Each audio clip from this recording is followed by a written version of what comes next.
Good evening. Tonight is January 10, 2012. It's our regular scheduled Tuesday meeting in the Rossmore Community Services District meeting. Could we have a call to order, Ms. Deering? Sure. Director Kahlert? Here. Director Casey? Here. Director Ribbs? Here. Director Maynard? Here. President Coletta? Here. Would you join us at this time as we pledge our allegiance to the flag? I pledge allegiance to the flag of the United States of America and to the republic for which it stands, one nation, under God, indivisible, with liberty and justice for all. This evening we have two presentations, first of which, Mr. Chopot, is it correct to state? Mr. President, we need a roll call. Oh, I can. We did that. I'm sorry, I thought you... Is it correct to say we have a representation by OCTA? First of all, yes, sir. OCTA is here to Mr. Niall Barrette, project manager for the I-405 project. Will update the board on its progress. Welcome, sir. Thank you. Good evening, directors, president. How are you this evening? Thank you, first of all, for inviting myself and Christina Byrne here to give our presentation. Again, my name is Niall Barrette, program manager at the Orange County Transportation Authority. And tonight I'd like to give a presentation on the I-405 improvement project. And with that, we will start through our PowerPoint presentation. So if you want to follow along. So the purpose tonight is to give you an introduction of the overview or the current status of the project and give you a status of to when the public review period and the public hearings will be, and then what happens after the public review and the public hearings. So the 405 project location, the project study area runs from the 605 to the north all the way down to the 73 at the south end. And the project study area is a quarter of a mile on each side of the 405, and that's relevant a little later on, but if you just remember a quarter mile either side of the 405. The need for the project, we're probably all very familiar with the need for the improvements to the 405, but the original freeway was built in the 1960s, it was finished in the 60s, and at the time general purpose lanes were built. And since then, Caltrans has added carpool lanes and various other auxiliary lanes and connector lanes, collector and distributor lanes, and those lanes are now congested, as you can see from the photograph. It's a good one showing how bad it can be on the 405, and not just the freeway, but the interchanges and the arterials leading to and from the 405 are also very congested every day, and sometimes it's hard to know when rush hour is or isn't on the 405. The traffic is, of course, expected to only get worse by 2040. Some of our projections could be that the traffic will increase anywhere from 35 to 40%, and of course the congestion will just continue to get worse. So the objectives of the project are to increase the capacity on the freeway to meet the existing and the future demand, as well as to improve the traffic in the interchange operations, as always to enhance safety, minimize the amount of right-of-way needed for the project, and to ensure that we implement the strategies that get us the earliest project delivery, as well as meeting the commitment of the renewed Measure M for the I-405. Now, we have an overview here at Springdale Street Crossing, and the first slide here shows us what the 405 looks like typically, and it consists of one carpool lane towards the center of the freeway, and then 4 general purpose lanes in each direction, as is the carpool lane. And then for this slide, just here at Springdale, there's also one of those collector distributor roads, as I mentioned earlier, to the left-hand side here. And what I'll do is I'll run through the 3 build alternatives that we have for the 405 improvement project. The first alternative, alternative 1, adds 1 general purpose lane in each direction on the 405, as shown in yellow.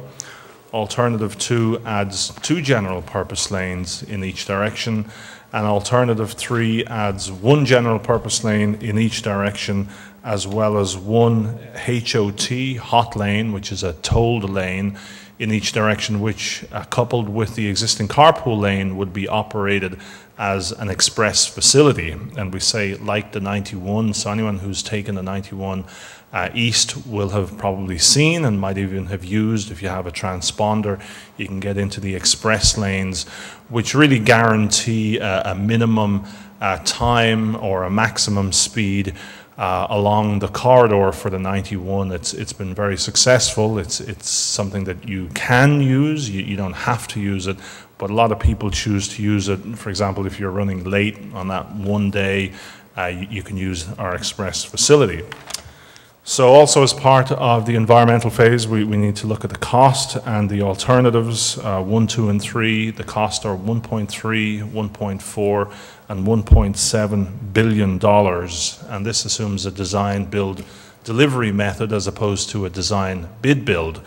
So most of the time, typically you would design something and then you would advertise it, you would bid it out, and the lowest bidder would get the job under a design build, which is the way the 22 was delivered, the phase 1.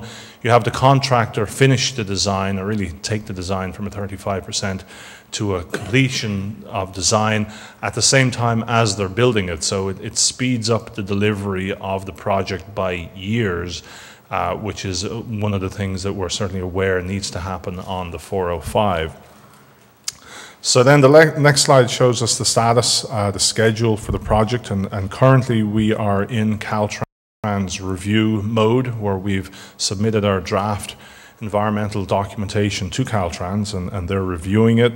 And then in probably about 2 or 3 months, we will release the draft document for the public review period, which lasts 45 days.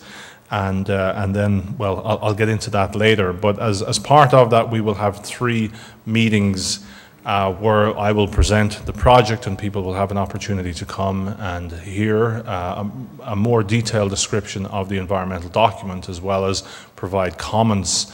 And those comments will then be incorporated along with responses into the EIR EIS document.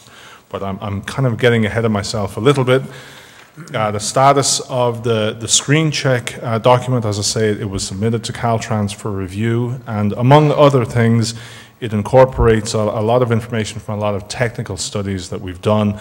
Some of these studies we've listed, and these are usually the ones that people look toward in an environmental document such as this. Obviously right-of-way and sound walls and noise mitigation measures, as well as traffic and the traffic management plan, and other components of the project such as visual, air quality, and how construction will take place, or the impacts to commuters and the public at large during construction. Of course, we're always looking at ways to avoid, minimize, and mitigate these impacts. For example, a sound wall will help mitigate the impact of noise from the freeway. Now, as part of the environmental documentation, there's the environmental side, and then there's the engineering side, and we call the engineering side the project report, which is also being prepared and being reviewed by Caltrans. And as I said, this has the engineering side of things, and it lays out the freeway and the interchanges, the streets, the bridges that cross over the freeway, as well as the signs, sound walls, and other things like utilities, right-of-way, and this is where we get our project cost estimates from as well. So both the environmental document, the draft EIR, EIS, as well as the draft project report must be reviewed, approved, and signed off by Caltrans before we release those for public review for the 45-day period that I spoke about earlier. We have a lot of outreach activities, this being an example of. We've had a number of policy and stakeholder working meetings and city council presentations. We have e-newsletters, we're on the internet, we're even on Facebook, or the project has its own Facebook site. and we give various updates. You can sign up for these email blasts and other various speakers bureau, and we're really trying to get the word out to everybody, and this is part of why I'm here tonight, is to let people know that this draft environment document is coming, and we want as big a turnout as we can for these public meetings, and we really want to get people's comments and feedback. And as I said, that information becomes part of the document, and we will indeed try to change the document or review the document based on some of these comments. So it's very much a public interaction that we're trying to get from everybody who feels like coming to these meetings. So, as I said, the purpose of it is to get the feedback, and we also have been interacting and engaging with various local and state and federal agencies as well, FHWA, Caltrans, of course. And as I said, the 3 public hearings in early 2012, one will be here in Rossmore, and then we'll have one in Westminster and Costa Mesa to the south as well. And you can provide oral comments at these meetings, and we'll have a court reporter who will convert those oral comments into written comments, and you can also email in your comments as well. So we also, as part of getting the word out, will be advertising the availability of this draft environmental document, and we'll be mailing notices, hard copies, kind of snail mail, if you will, to the property owners and the residents within the quarter-mile corridor that I mentioned at the beginning of my presentation. So everybody who lives along there will get an actual mailed notice of the public review period, as well as the meetings that we will have. And also we'll have copies downloadable from the Caltrans and the OCTA website, as well as local libraries where you can go and read the document also. So the public hearings then will be a kind of an open house format, and I will give the presentation. We'll have a limited question and answer afterwards where people can really engage, and then we'll also, as I said, we'll have various ways of getting the written comments which will be incorporated into the document. And then as part of, again, my presentation, I'll give an overview, and I'll go through, again, some of the more detailed information that's in the actual document itself. I won't list, there's some of them, there are a lot more.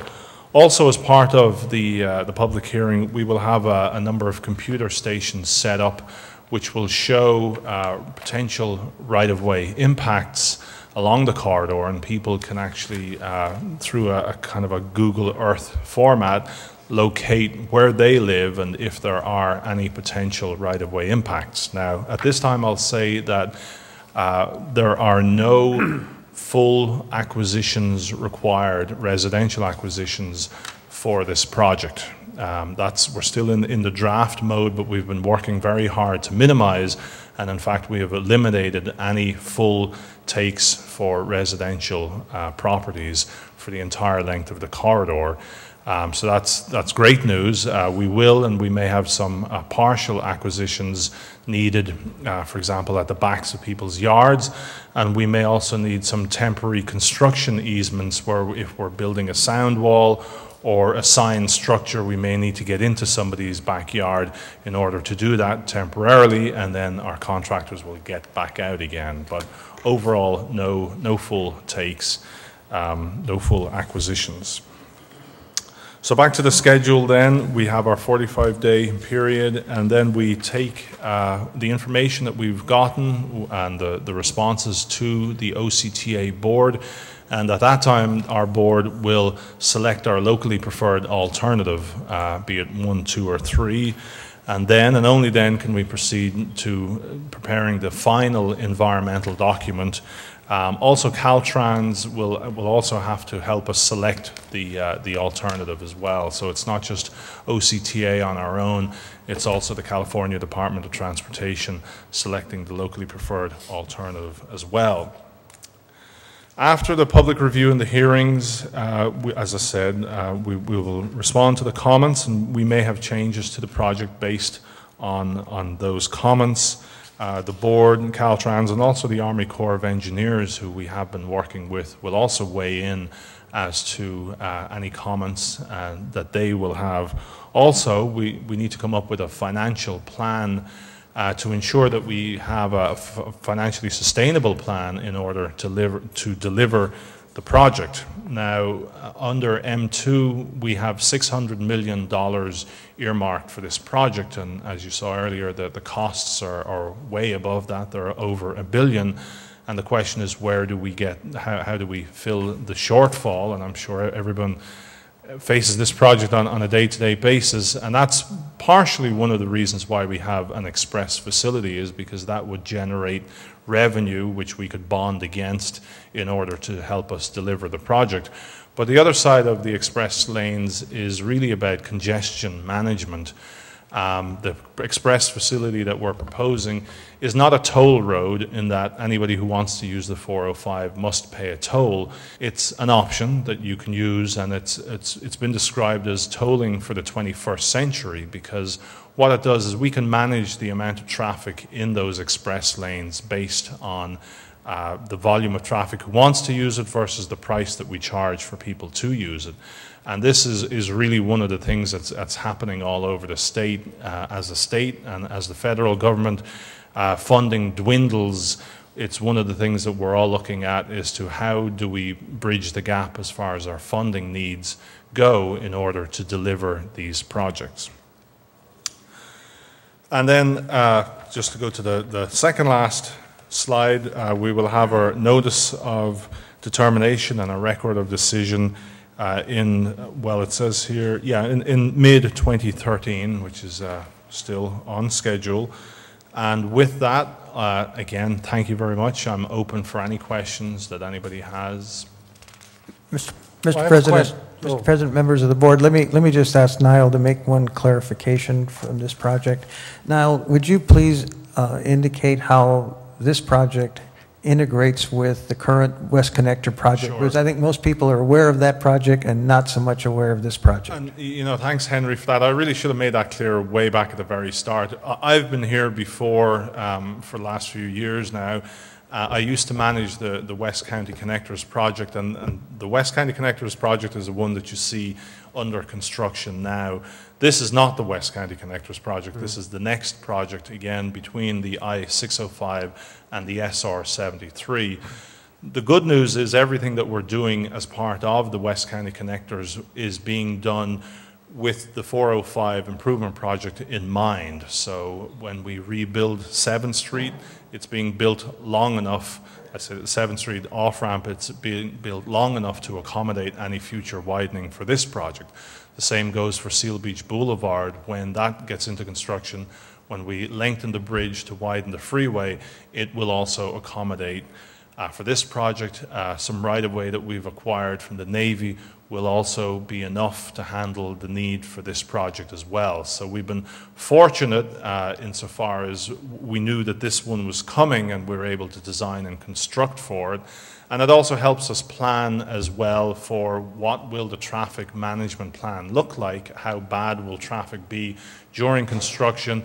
And I won't say it's a dry run because people have to live with the traffic and the noise and everything else that's going on now. But it's a very good way for us to dovetail one project into the other. So again, thanks Henry for reminding me that this project tonight, the I-405, is not the one that you see out on the freeway today. I have a question. When is the time frame for deciding between alternatives 1, 2, and 3? And second part, will public comments play any role in that decision? To answer your first question, it's going to be after the 45-day review period. So if that gets underway in April, which is our schedule now, it would be June by the time at the earliest when we would go back to our board for them to select the locally preferred alternative. And I'm sorry, your second question again was? Well, the second question was about public comments. You said that you're Sure. open to Yeah, they will. The comment itself and the response becomes part of the document, but usually when it comes to things like sound walls, right-of-way. These are the things that people have to look at, aesthetics. These are things, and that's part of the reason why this is just a draft document now, because as part of the final document, we see what we can do to minimize and mitigate the impacts of the project. So we're continuously reviewing the plans and what it is we're going to build to see what we can change if it seems, if we're allowed to do it, if it's something that would benefit the community as well as the traveling public. So those comments can and will become something that can change the document itself, and hence then So the that's project. considered among other factors in your final decision? Of course, yes. Okay. Elizabeth, can you put up slide 3 for me? Can somebody put up slide 3? So while you're scrolling to slide 3, my question is this. You showed the length of the project from the diagram all the way down, and it looks like that's a LA County, Orange County border. Right. And so my question is, if you look at the very top left corner, so obviously going south, the freeway would open and widen on the southbound 405, but as we go north, it's going to bunch up unless this widening continues all the way through Long Beach. So my question is that going to happen? And if no, then how does that help us in North Orange County? Because we're going to bear the brunt of any north end traffic. It's going to be a bottleneck. Well, it's not going to happen as part of this project. This is just going to take place in Orange County. And your question is a very good one as far as what's going to happen to this bottleneck. Do we just leave the traffic at the county line and say, you know, good luck, LA? Something akin to the I-5, for example, between Orange County and LA. Because that's what it looks like. We don't want the same thing to happen here. We have designed this, preliminary designed it, whereby the additional lanes that we're adding would take off either onto the 22 west into Long Beach or up the 605 on up north along by Rossmore here. So if you think of today, as you go north on the 405, there's what I will call 1.5 lanes to go north on the 605. There's the outermost right-hand lane, which is a dedicated lane up onto the 605, and then the second lane in, you can make a choice. You either go up the 605 or you can stay on the 405. That lane will become a dedicated lane onto the 605.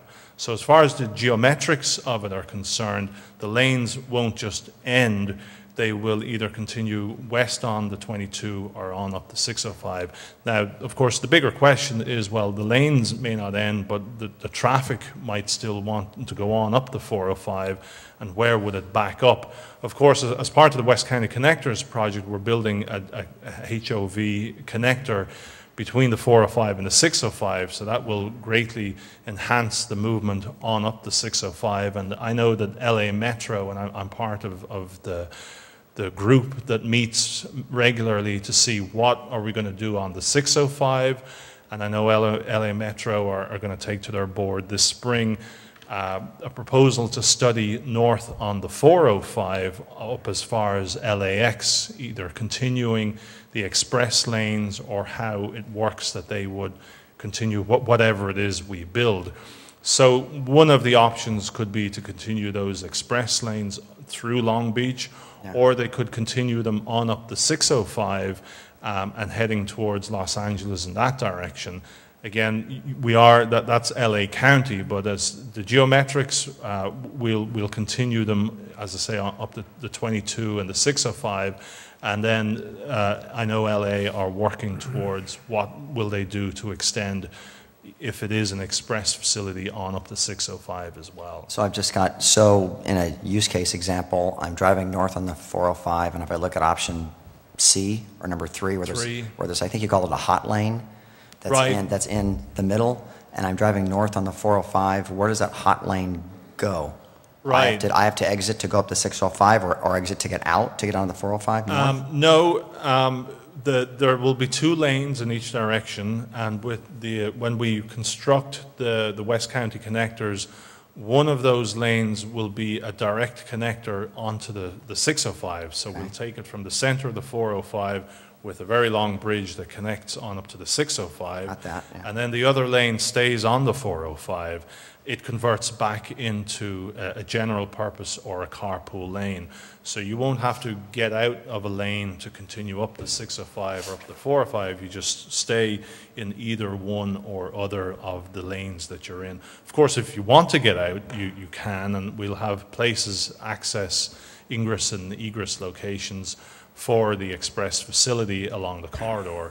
But that's basically it. You either go up the 605 or up the 405. Thank you. And the same, just to kind of finish the thought, as you go south along by the Naval Weapons Station, where there will be two lanes, one will connect you east on the 22, where again construction is underway to build that direct connector, or you just continue on down the 405, and we'll have two lanes continuing on down, and one will take you off east on the 22 as well.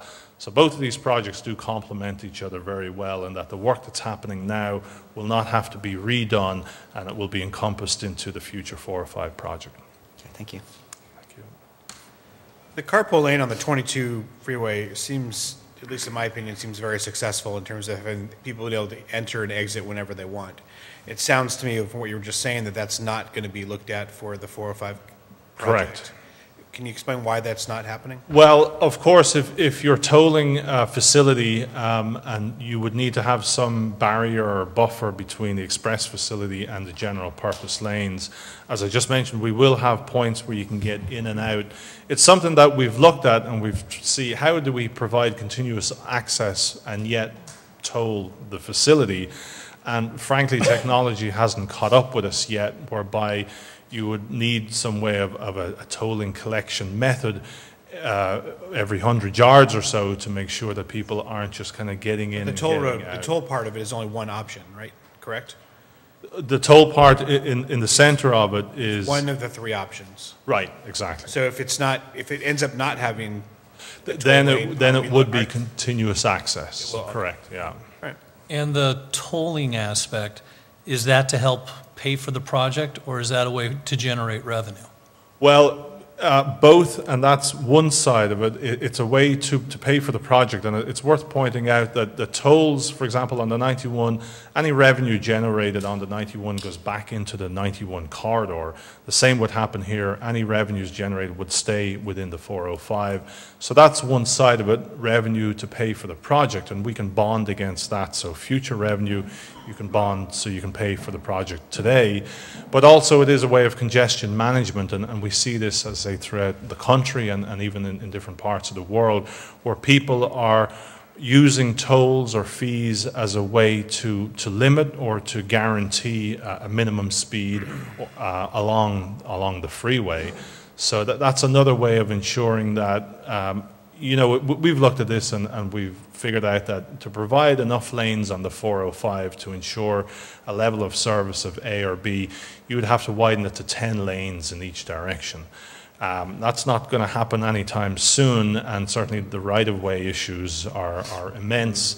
So this is a way of building something that will last, where you know that a certain percentage of cars will be able to use it and get through. Now, it stands to reason that a car doing 50 miles an hour you'll get more cars through the freeway than if traffic is bumper to bumper and not moving at all. So if you can guarantee a minimum speed, people will use it, and you toll in order to vary.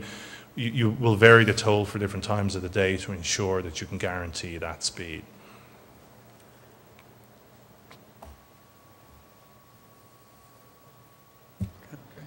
Thank you, Niall. Okay, thank you very much. Presentations are Appreciate it. thorough and Thank you. Happy New Year. understandable. And to you. Sir.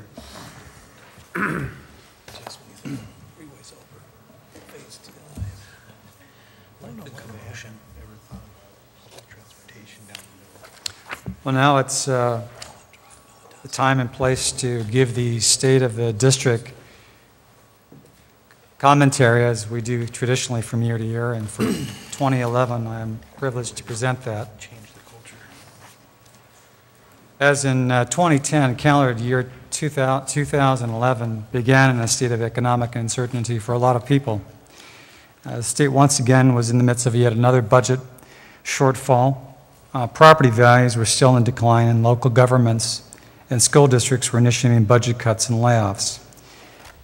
However, for Rossmore, on the other hand, we enjoyed another balanced budget, a healthy reserve, a robust capital improvement plan, and enhanced recreation programs. This is mostly due to stable housing prices and assessments in our community, which increased our property tax and assessments to the district's income. All of this occurred in this state and the county, and most local governments in the county were looking at substantial declines in revenue. Orange County, particularly, felt a $49.5 million shortfall because the County of Orange labeled the $49.5 million as vehicle license. Okay. I'm reminding people wanting to ask questions, so if I can just get through this, we'll invite you back now. Orange County experienced a $49.5 million shortfall due to the labeling of certain funds called vehicle license fee funds. And had those funds been designated as general fund monies, the county would have not lost $49.5 million. Locally, this district received an unqualified audit for 2011, as we had in previous years, which is the highest possible rating auditors can conceivably give. The board also took the unprecedented act of paying down almost $500,000 in Rush Park bonds, saving the residents considerable principal and interest payments over the course of the repayment schedule. At the local level, the district's capital improvement program saw several major projects completed. First, 2 Rossmore Park tennis courts were reconstructed, and all 4 were resurfaced. Also at Rossmore Park, Field 3 was scraped of its grass and infilled and filled with dustless dirt by LAGSL. This improvement was accomplished at no cost to the district and resulted in a reduction in field dust to the neighborhood. Several smaller projects were completed, including the installation of new picnic tables to create designated spaces available for reservations by residents, the construction of a horseshoe pit, installation of additional lighting at Rossmore Park, and reconstruction of the padded mats at Rossmore Park tot lots. Another major accomplishment for the year was the negotiation and board adoption of an MOU between the district, LAGSL, and the Rossmore Neighborhood Park residents. The agreement supersedes previous MOU, which stood for 3 years, but now sets forth all the activity levels of LAGSL regarding games, practices, and other activities of the league on a year-round basis. It gives guidance and direction to the league and provides the neighboring residents with a clear schedule of activities with the goal of minimizing the impact of neighborhood traffic, noise, and congestion. Other recreation enhancements included the scheduling of an additional concert in the park with a direction from the board for increased multi-seasonal programming to accompany the movies, Shakespeare plays, and concerts. The district's board was heavily engaged in major community issues during the year.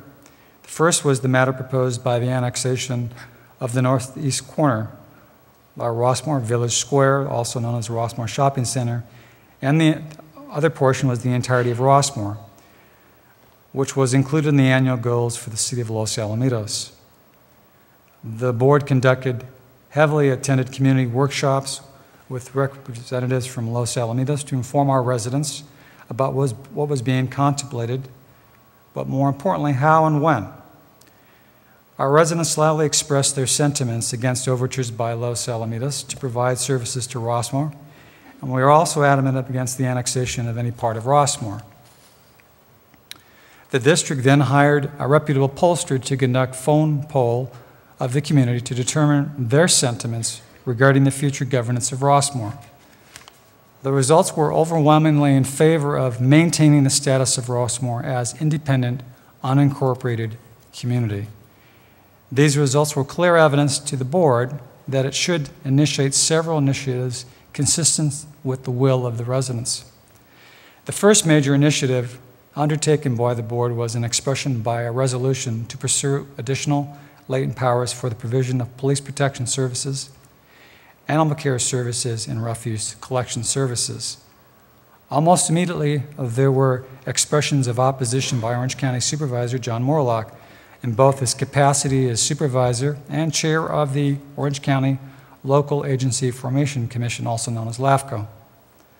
Nonetheless, this district has been doing its due diligence in studying the financial implications of applying to LAFCO for latent powers. The board requested the Attorney General for an opinion in response to what the County Council opined would be our inability to contract with the sheriff at the same level of core services we're currently receiving. However, the County Council expressed if we were to pay for additional services above and beyond what we're currently receiving as core services from the sheriff, we could do so. We obviously took a different point of view, but thereby we applied to the Attorney General for an opinion. That's still pending. That assignment has been assigned to a Deputy Attorney General, and we're hopeful in the spring of this year to receive that opinion, and it would be favorable to the Rossmore community. The Rossmore community has also requested a contract proposal from the City of Long Beach for the provision of animal care services. That proposal is still pending. Further study is also required regarding the transfer of refuse collection franchise from the county to the district as well. Another initiative by the board was to oppose the annexation of the Rossmore Shopping Center by the City of Los Alamitos. There was clear evidence that businesses or residences within the northeast corner of Rossmore did not have any desire to become a part of Los Alamitos. Based on that, the City of Los Alamitos suspended its initiative to annex the northeast corner of Rossmore by tabling a proposal from the city manager, then Jeff Stewart, for a poll of Los Alamitos residents to deal with annexation and other issues. While it is recognized that the City of Los Alamitos has an obligation to amend its general plan to include land use planning for Rossmore, it is not required to annex any part of Rossmore. The board, through the Rossmore Ad Hoc Committee, kept residents informed during the period of the pending annexation efforts of Los Alamitos. The board at its monthly meetings also received numerous reports on governance from the general manager, Mr. Taboada, as a means of keeping the community apprised of developments with annexation issues. Perhaps the most interesting development regarding the future governance of Rossmore was the release by LAFCO of a case study regarding potential savings of a super city which would include Seal Beach, Los Alamitos, and the unincorporated area of Rossmore. First of all, the study was viewed as flawed and not on point with supporting or refuting the cost to the county for services to Rossmore. As a result, this board commissioned an analysis of the study, the case study, for the three communities by the reputable firm called Harvey M. Rose and Associates. It's an accounting firm with forensic capabilities. The analysis found no foundation for many of the conclusions in the study, the case study. Moreover, there was a startling change in what had been stated as a $600,000 deficit or a drain to the county by Rossmore, if you'll recall the Comprehensive Financial Analysis Commission in 2008. We were drained to the county by the tune of $600,000. The case study, released in June or July of this year, past year, 2011, made an adamant and clear point that it was no longer the case we were a deficit of $600,000 drain, but rather a $124,000 drain. Again, we were dubious of this, and we asked Harvey Rose and Associates to look at the audited numbers supplied in the case study and to look at how they had accounted for the revenues and expenditures attributable to Rossmore. Well, to our surprise, the forensic auditor found that we were a contributor to the County of Orange to the amount of $317,400. To some people, it wasn't a surprise, but an affirmation of a long-felt belief in their heart and in their minds that this just couldn't be. Moreover, going back to the case study, there was no explanation about the cause for the reduction. There was just no explanation. It was just a drop. And it ended there with, well, how did you go from 600 to 124,000? And it was void of any explanation. Further, the consultant Harvey Rose and Associates concluded that because the cost of sheriff services, that the net gain to the county was about $500,000, or almost $1,100,000 difference from the county's first estimate of a $600,000 drain to the counties. These facts should dispel any notion that Rossmore is a drain to the county. And for most of us, we would say we want to be left alone. Another major community concern continued with the increase in activity by coyotes in Rossmore and its environs. Community members petitioned the district to become involved in solving the rapid coyote sightings, the attacks, the killings of dogs and cats. While the district does not have that authority, and still does not, to be actively involved with this issue or to expend funds for this purpose, it took action to direct the manager to initiate the process for assuming latent powers for animal care. And thereby our general manager began consulting with Long Beach Animal Care to explore what the cost could be, what type of services we would get. And this district is still performing its due diligence on that element prior to submitting an application to LAFCO for that power or any one of the three. Service delivery to our residents was also a priority during the year. As a means of better communication with the residents, the board authorized the redesign of the district's website, which is scheduled to go live very soon. When completed, residents will benefit from a modern site with an easy-to-navigate, industry-standard interface filled with dynamic content services and networking capabilities.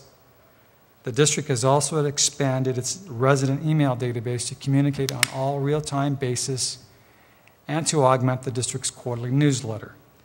Further, the district's board meetings are now available on our website via YouTube, as well as LATV3, Channel 3. Also, due to the success of the district's picnic site reservations, the board amended its policy to restrict reservations to residents only.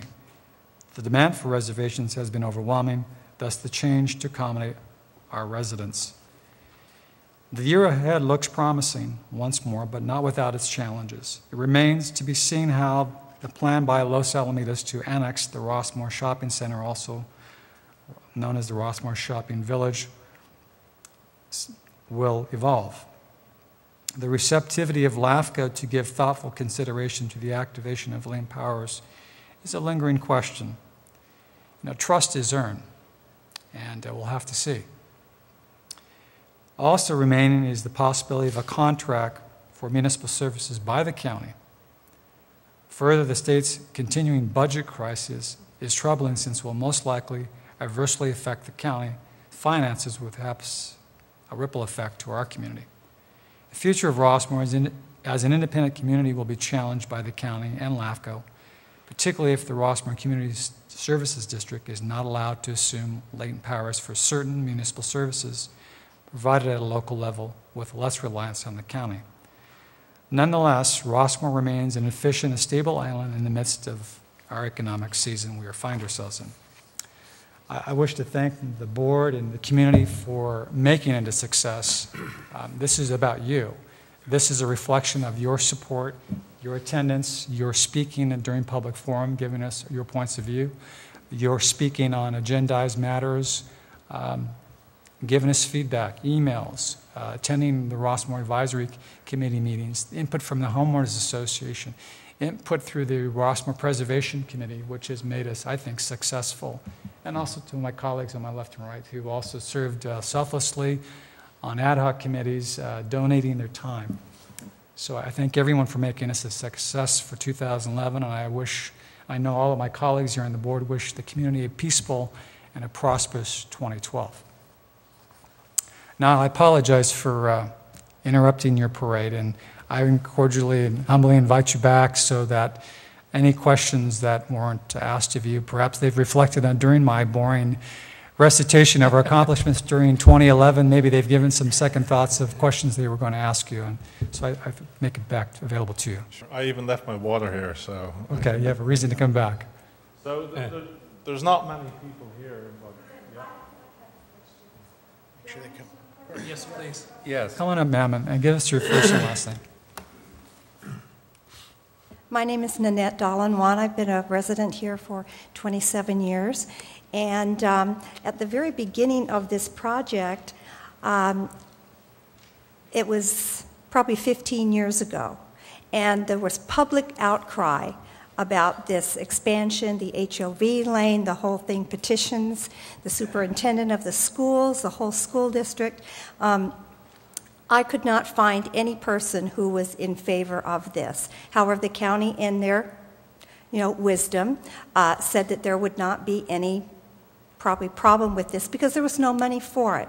Now here we are 15 years later, and we're doing this. It's a beautiful job that the county has done, but every time I drive down the freeway, I am incensed that that beautiful big space in the center was not used for mass transport. LA's done it. This has probably been talked about. We were just talking about exactly. LA's done it.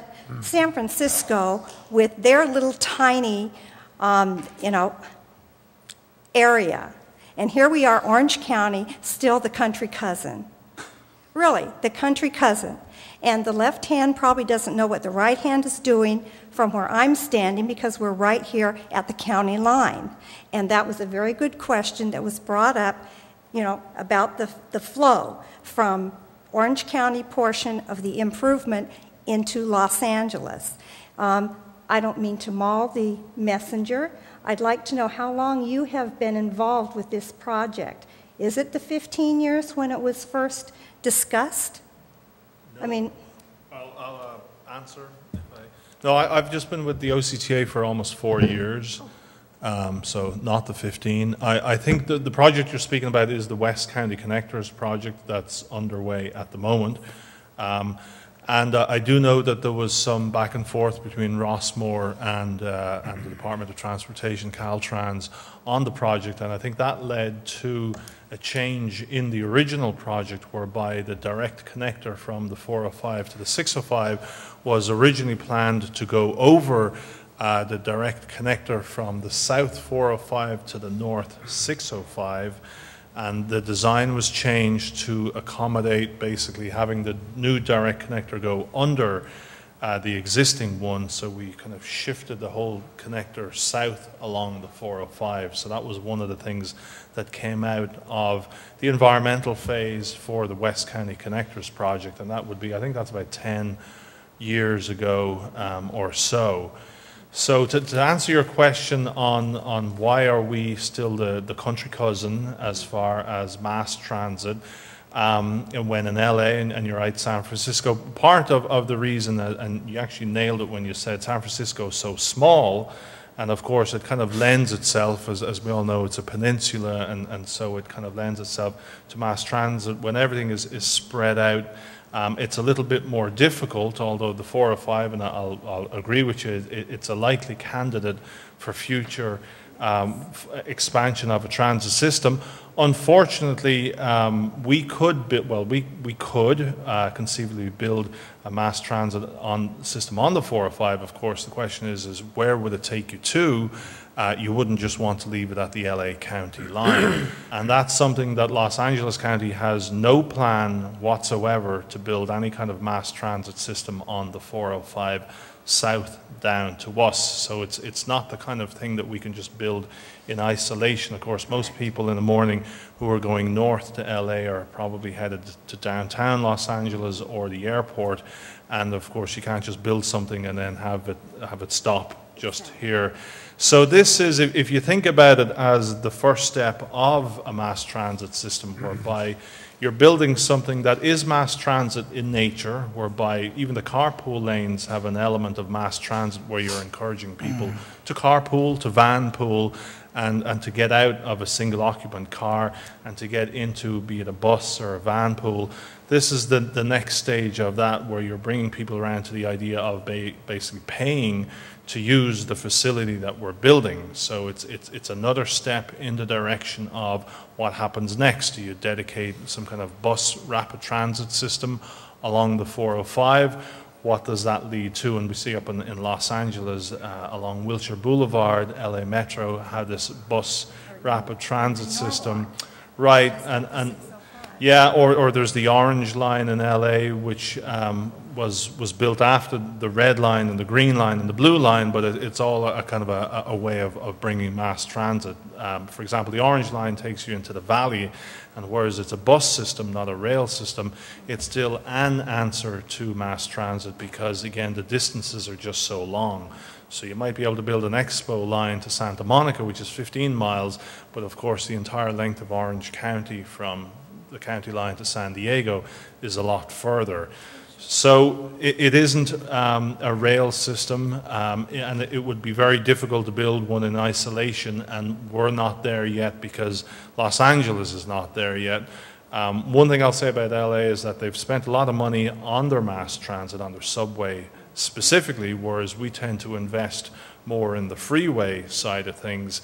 And again, because it's hard to know where we would connect to. So until Los Angeles decide they want to come down to us and there's nothing on the cards there that suggests that they do as far as rail is concerned, there's not much point in us building something that would then connect to nothing until such time as they would. So you're saying then that Los Angeles would not cooperate, input in having an option for Orange County to access the Blue Line, which would take people up to LA. I mean, how many people on the freeway commute from Orange County up to Los Angeles? If there was a connector, you know, so that's what I'm saying. So you're saying Los Angeles had no interest. I'm not saying that Los Angeles would have no interest. I can't speak for Los Angeles. There must have been some communication for that. With Caltrans District 7, which is in LA, as well as LA Metro. I do know that they have nothing in their 30-year plan to suggest any kind of movement towards a rail system on the 405. Yeah, and to not correct you, but to further expand on that, San Francisco goes down all the way to San Jose, which is 50 miles. Sure. It also goes out to the east as far as Pleasanton, which is another, 40, 50 miles. So, you know, I mean, Orange County, 50 miles. And they did it in segments. I was up there when during this and lived through the financial district mess. So it can be done, and I'm just very disappointed that you know, we couldn't find a better way, especially with the gas. And I just thought that we'd be a little more ecologically minded. No, thank you. Thank you. It's a good point. The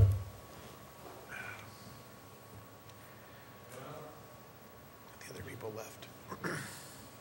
Okay, thank you for your comment. Appreciate it. Again, thank you, Niall. Again, thanks Sorry to very interrupt much. you there, No Larry. problem at all. That's why I'm here. Take care. Thank you again. Okay, now we move to election of officers, Mr. Talbot. Mr. President, members of the board, annually at your January meeting, your board policy requires election of officers for the office of president, first vice president, and second vice president. The policy indicates that the general manager will conduct the election for the office of president, and thereafter the newly elected president will conduct the election for the other two offices. At this time, I'd like to open nominations for the office of president. I'd like to nominate Mr. Alfred Coletta for the position of president. Director Rips nominates Director Coletta. Are there any other nominations for the office of president? Seeing none, then I'll ask Ms. Deering to poll the board on the election of Director Coletta for the office of President. Director Kaler, Yes, I agree. Director Casey, Aye. and of course, Director Rips, Aye. Director Maynard, Aye. Director Coletta? Director Coletta. Thank you very much. Thank you. I'm honored. Still in office. I'm honored. Thank you very much. Then let's move on, Mr. Talbot. If You want. conduct I the do next two elections, sir. Then I'll take nominations for the first vice president. I'll keep going. I'd like to nominate Director Maynard for the position of first vice president. I'll second. Second. Any other nominations? All right. Do you want to do a roll call or Yes, sir. Okay, Director Kaler. Aye. Director Casey, Aye. President Coletta, Aye. Director Rips, Aye. Director Maynard. Thank you. Thank you very much. All right. Then the last office is second vice president. Do we have any nominations? I'll keep going. Keep going. I'd like to nominate Director Kaler for the position of second vice president. Are there any other nominations? All right. Director Kaler, how do you vote? Aye. Director Casey, Aye. President Coletta, Aye. Director Rips, Aye. Director Maynard. Aye. Well, congratulations. Hey. Thank you. I want to thank Mr. Casey Exactly. I think we. for your service Thank you so much. as second vice president, and Mr. Rips for being so gracious to be available for first vice president for the latter couple of months. Thank you. It's appreciated. And to the extent that I served for the last couple of months as president for 2011, a lot of your leadership was what made the state what it was. And I appreciate your efforts in leading the community. Thank you very much. Okay, at this time, it appears we have no additions to the agenda. Do you want us to actually physically change seats? I'll leave it to the new officers. I have no preference. I'm comfortable, but if you like to change, that's fine. Do you want to leave? No, not necessarily. There's really no need. Okay. You want Fine. No, I'm fine. to? Okay. All right. Good. All right, so we'll stay seated as we are, and so we have no additions, so now we go to public forum. This is where the community gets to address the board concerning things that are not on the table tonight as agendized, but again are within our jurisdiction. And then obviously if they're within our jurisdiction, we can't take action on them because they're not duly noticed, so other people can comment and give us feedback, and we can't make a decision. But we can direct matters to the manager if appropriate. So if you can give us your first and last name, we appreciate hearing from you. My name is Angela Epstein, and I'm a resident on Oak Knoll Drive in Rossmore. I've lived there for 10 years, and I addressed you last month at the meeting regarding the tree that is located on the fairway in front of my home. Yes, ma'am. I brought some pods that I would like you to take a look at, and you can see exactly what they leave and what they do. I scooped up 8 bags of these in one day, the day after my gardeners came, that were sprawled all over the grass on my home, and in the gutter that goes straight down to the sewer. So I would like to ask for a vote to get this tree removed. I will pay out of my own pocket to have a new tree put in. Thank you, ma'am. Because this is a nightmare. 8 huge bags. It took me an hour and a half with my daughter out there to remove this. And again, I don't have a problem with the leaves, just the pods.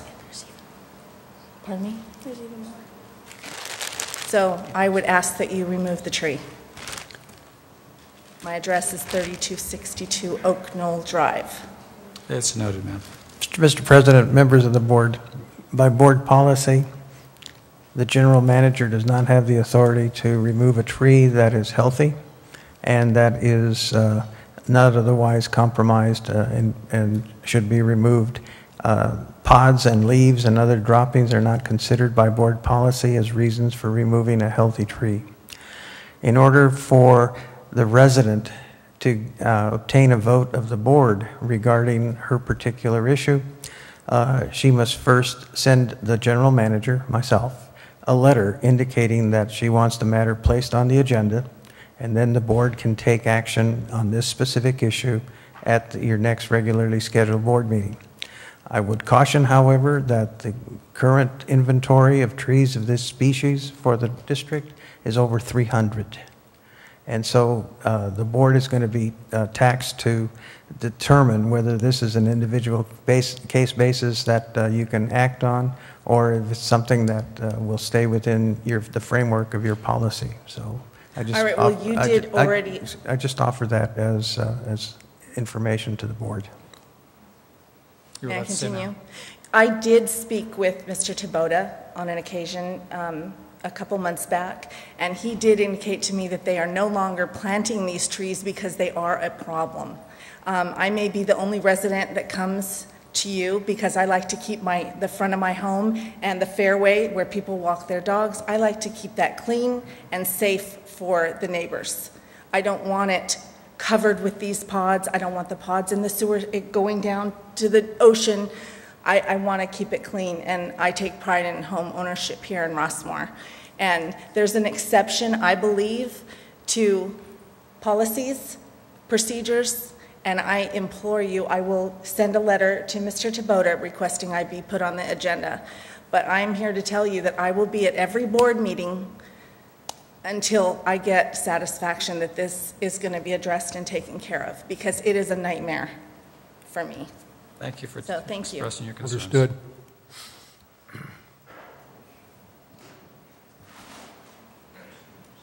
Anyone else that would like to address the board? All right, seeing none, then we'll move on. Now it's time for reports to the board. Mr. Tabota, would you address the report on governance? Mr. President, members of the board, President Coletta, you basically covered most of the items that I would have reported on in your State of the District address.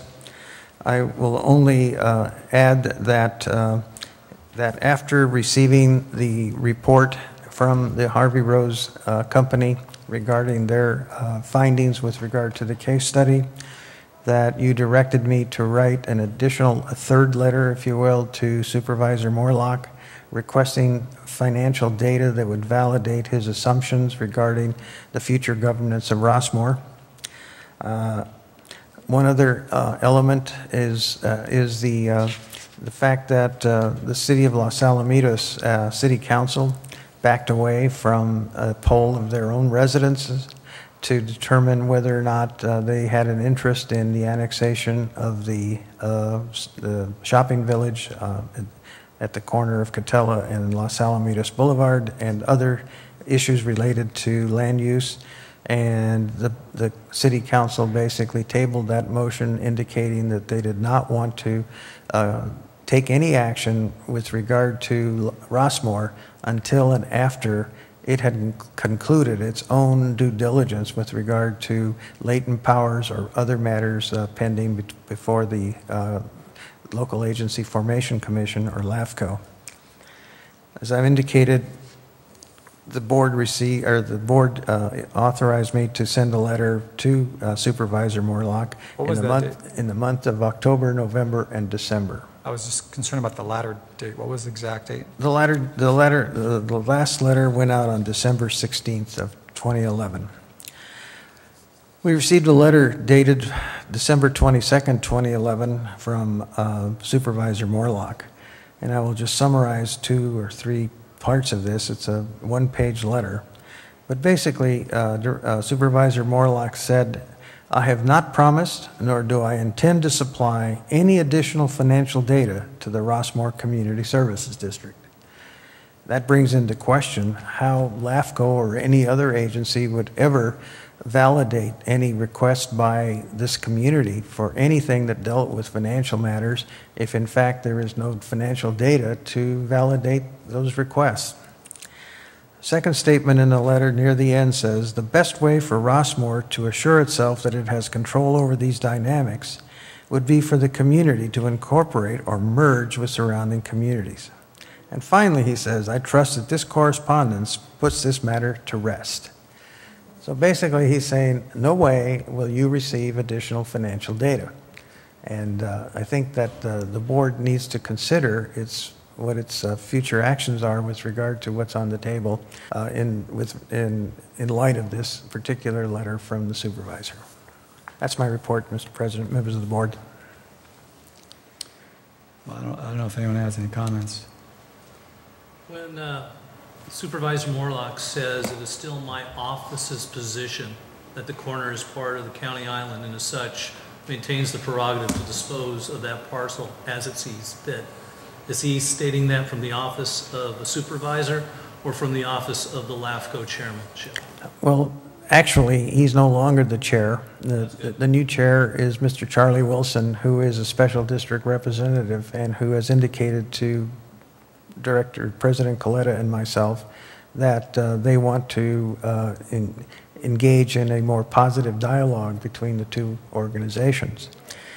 But to speak to the statement made by Supervisor Morlock, he may, in fact, he's 1/5 of the vote of the Board of Supervisors that would deal with the issue of the annexation of that business corner. Further, LAFCO would have to approve that action as well. So it's not, even though he personally has this as his motivation for Rossmore, it requires a number of procedural steps and votes of agencies in order to accomplish this. I would also add that given that there's no financial data to back up the wisdom of such a decision, then I think we could call into question that his motivation, because I don't think he can financially support it.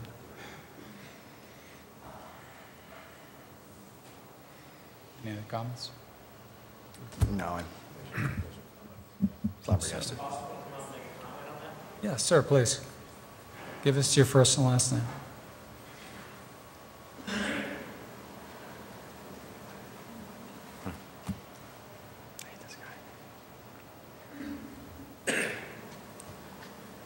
My name is Dave Burgess. I'm a resident of Rossmore.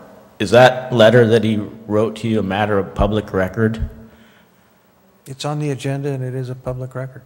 Then I would suggest that that letter be published in the next RHA newsletter with a summary of how that was generated and what this brief background was on it.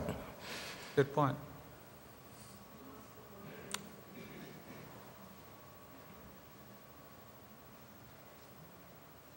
Do I need to introduce myself again?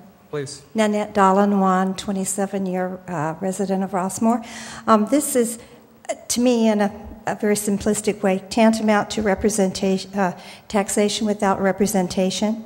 And for Representative Morlock to make such a statement is, I cannot find a word. Take your time. Take your time. Because there's many words that probably come to mind. Many words that do come to mind. How we voted him in. How can he treat his constituents in such a terrible manner? I would like to recommend that we get a petition started, or give us some idea as to how we as citizens can answer personally this statement.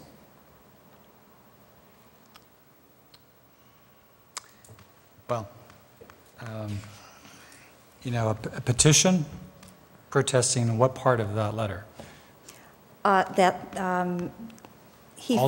Basically that he feels he does not have to answer our request. He has the staff to answer our request. How dare a representative for our county stonewall us? Basically, that's what he's doing. He's not just a representative of the county. He actually has termed himself as the de facto mayor of Rossmore.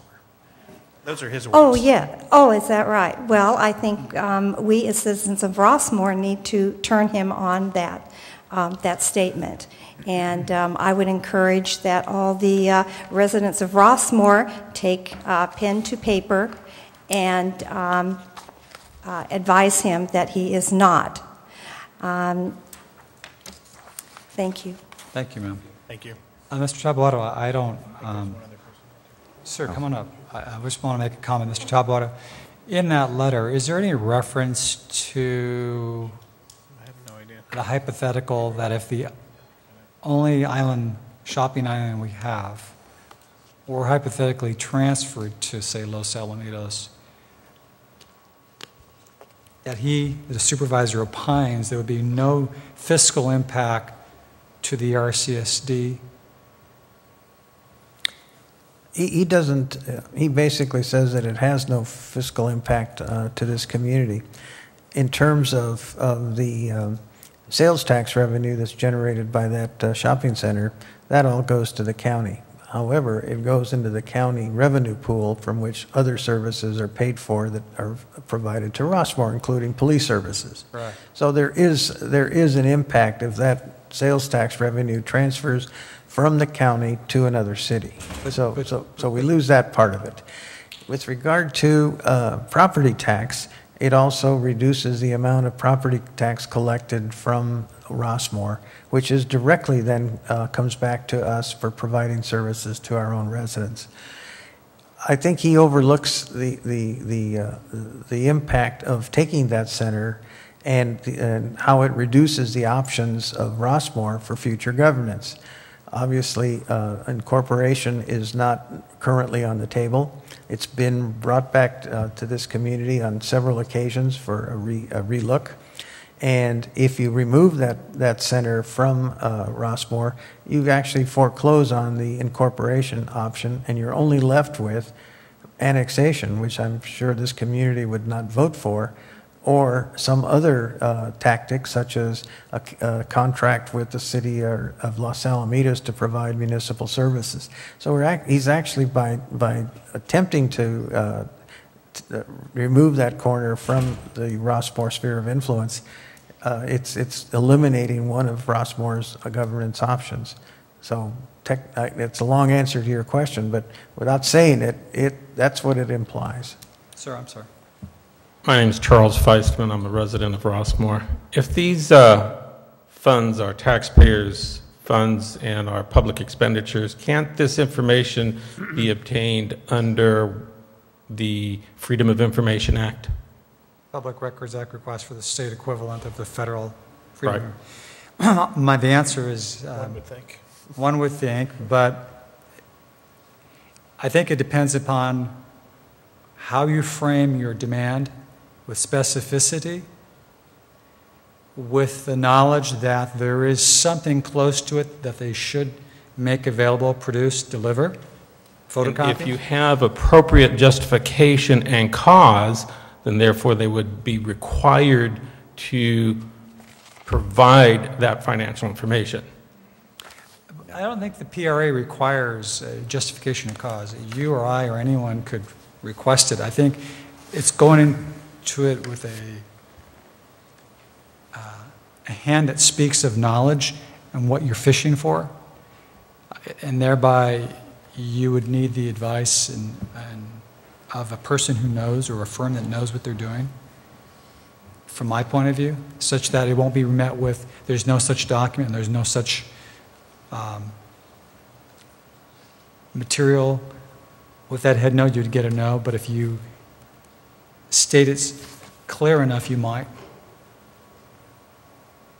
Mr. President, members of the board, one of the options that this board exercised with the case study was to ask a forensic accounting firm to evaluate the data that was available.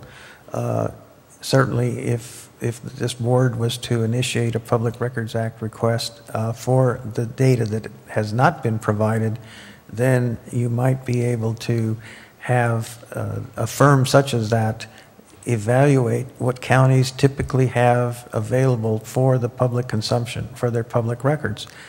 If the County of Orange says it cannot provide the data, and yet other counties do provide that data, then there's something terribly wrong with the way in which the Orange County accounts for its finances.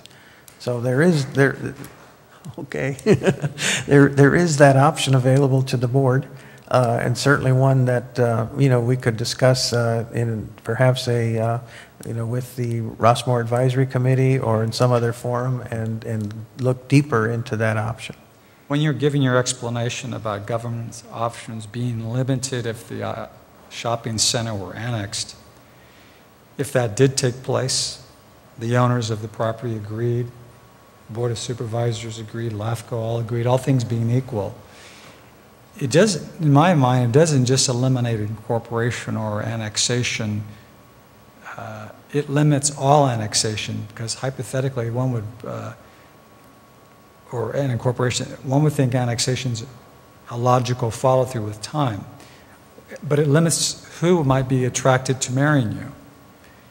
Hypothetically speaking, if Seal Beach changed their city council's composition, and if they were amenable to entertaining the study and the costs with annexing us and having an open mind, and there was a sentiment here in the community to go with Seal Beach, they might not want to consider us because we don't have a sales tax revenue. All we have is real property assessments. I couldn't agree with you more.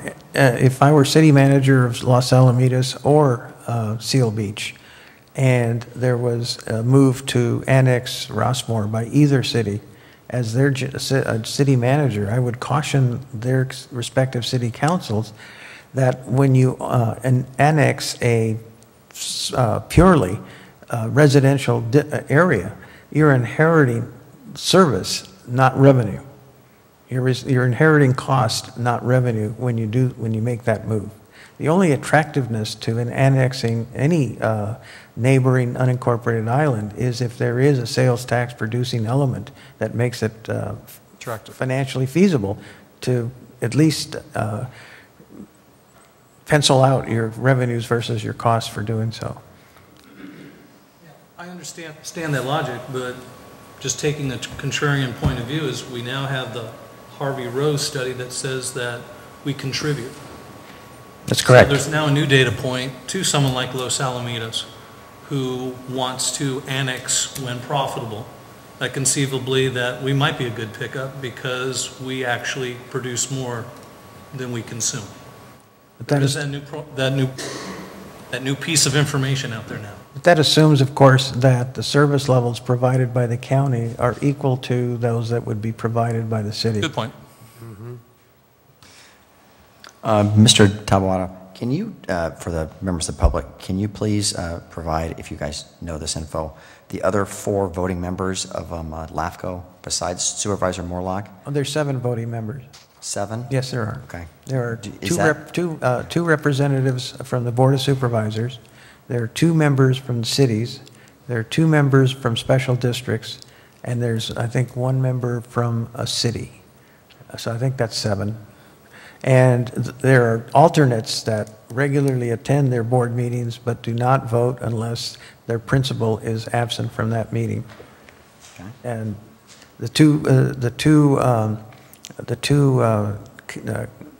supervisors that are on the board now are Supervisor Morlock, who is no longer the chair, and Supervisor Bates. Supervisor Campbell is now the alternate. The 2 special district representatives are Mr. Charlie Wilson and Mr. Excuse me, Withers, Mr. John Withers. John Withers, yeah. The city representative is being termed out with his city council, so he will be leaving the board. And then Ms. Susan Wilson, as a community member, is the vice chair and would assume the chairmanship in the following year. 2013, I think. Yeah, and in 2014, I believe. Yeah, I can't recall who the other community member is, but anyhow, I can get you a roster if you would like. No, I just think that'd be interesting to put up on our website for the local community, because I think maybe if each of these individuals has an equal vote in any proceedings moving forward, then we may be having maybe too much focus on the influence that Supervisor Morlock has, since it would take, if it's a 7-member board, it takes 4 of them to approve anything, correct? Correct. So maybe there's too much focus on his opinion and his importance to our future. Well, as the chair of the board, though, he had tremendous influence with the staff, just right. as any president or any mayor has with their staff member, their executive director, their general manager, their city manager, But that's in the past now. That's in the past, we're looking forward to, just like I'm looking forward to reestablish a relationship with the new city manager of Los Alamitos. Right.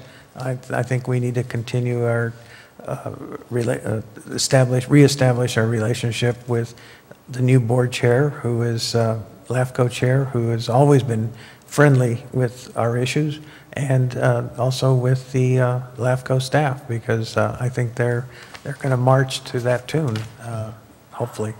Yeah.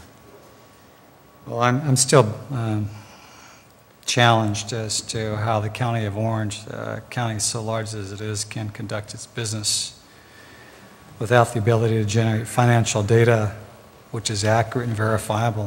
I mean, the CFA, the case study, they impeach each other. There's no foundation for wire reduction from 600,000 to 124,000. And yet we show objectively with their own numbers that we're a positive cash flow to the county. It leaves me as a Rossmore homeowner in a quandary. How do I evaluate what my future options are for future governance? I don't know how I do that.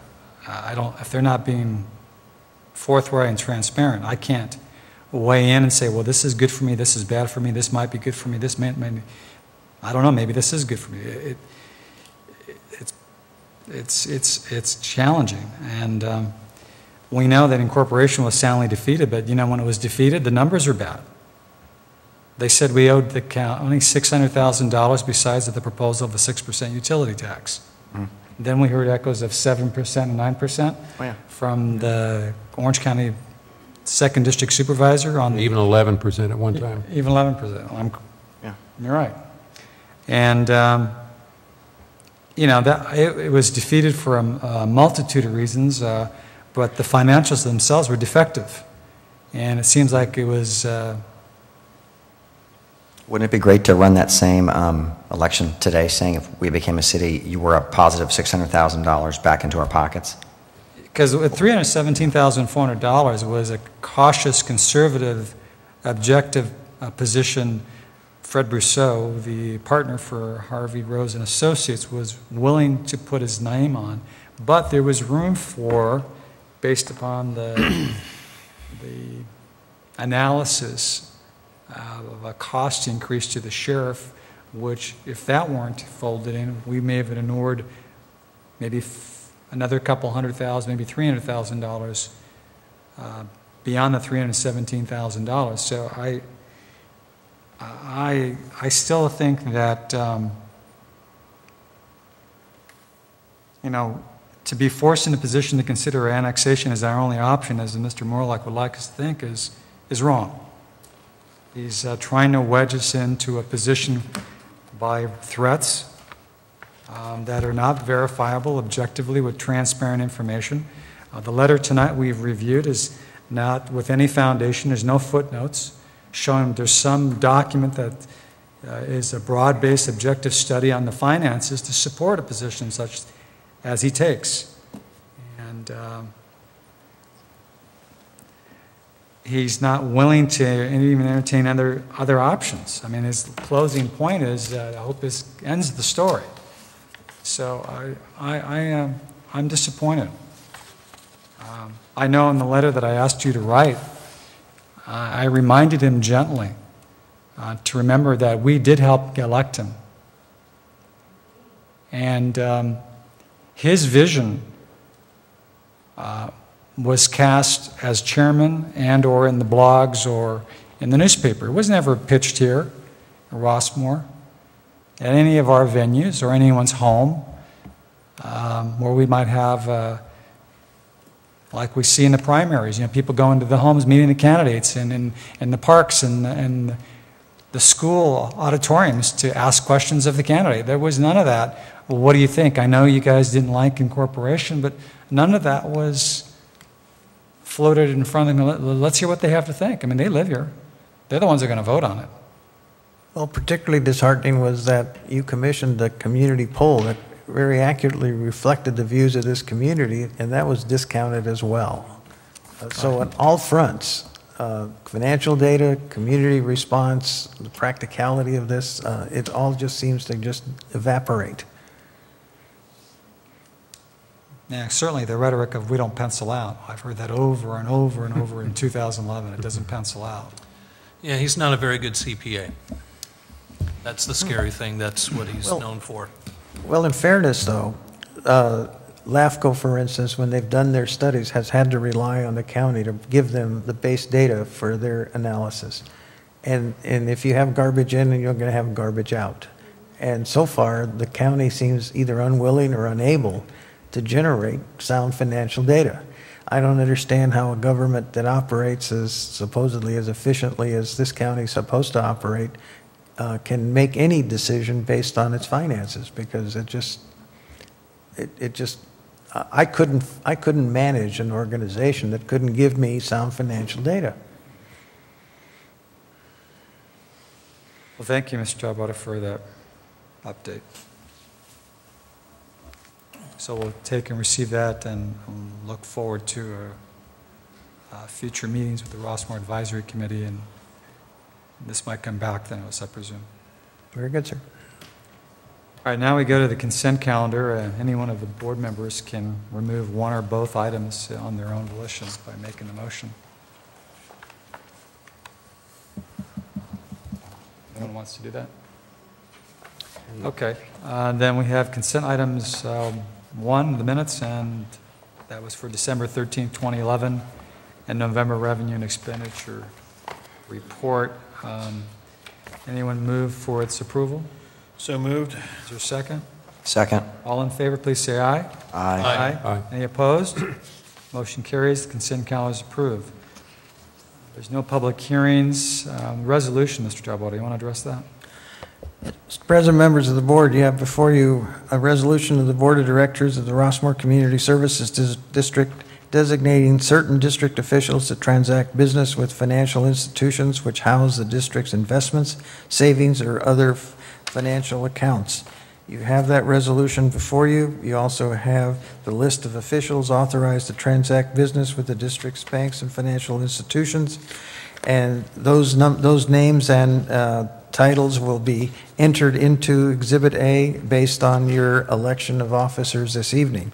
So we will have a fully constituted resolution for signature by now President Coletta for submission to our institutions, financial institutions. And we'll need to update the signature cards and account signatures for transacting this business as quickly as we can get that done, because we have maturing investments and other matters that need to be taken care of. That's my report, Mr. President. Do we need to do a roll call on this, Mr. Tabata? Yes, sir. Let's do a roll call on this. Director Kaler? Aye. Director Casey? Aye. Director Rips? Aye. Director Maynard? Aye. President Coletta? Aye. Now G2, Mr. Tabata. Mr. President, members of the board, G2 is a resolution of the Board of the Rossmore Community Services District, rejection of a government claim. You have before you a claim filed by Mr. Jeff A. Turner, residing in Lakewood, who is alleging that damage to his property caused by a parkway tree in Rossmore. He's filed a claim with the district. That claim has been forwarded to SDRMA, who is advising that the district reject the claim. Now, that doesn't mean that it'll be paid or not paid. It simply means an action that puts it in the hands of SDRMA, our insurance carrier, to deal with the claimant or his representatives to adjudicate or to dispose of this claim. And again, you have your the letter from the claimant and the resolution before you for execution. Okay, do we do a roll call on this as well? Yes. Director Kaler? So the roll call vote is to approve rejecting the government claim. Correct, sir. Aye. Director Casey? Aye. Director Rips? Aye. Director Maynard? Aye. President Coletta? Aye. Okay, now we move to the regular calendar, H1. Mr. President, members of the board, this is second reading regarding the restructuring of board policies regarding fiscal and budgetary controls. I've made my comments regarding my purpose in submitting this to you, and I stand ready to follow the will of the board with regard to whether or not you adopt these recommended changes. All right, any motions tonight regarding? Well, I'll make a recommendation to accept the changes as written. Is that a motion, sir? That's a motion. Yes, sir. Is there a second?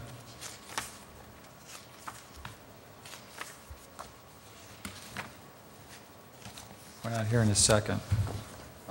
Does anyone want to make another motion or entertain discussion as to what? I would, I'll make a motion that we accept the changes with the one change of the $10,000 level be changed to $5,000 level.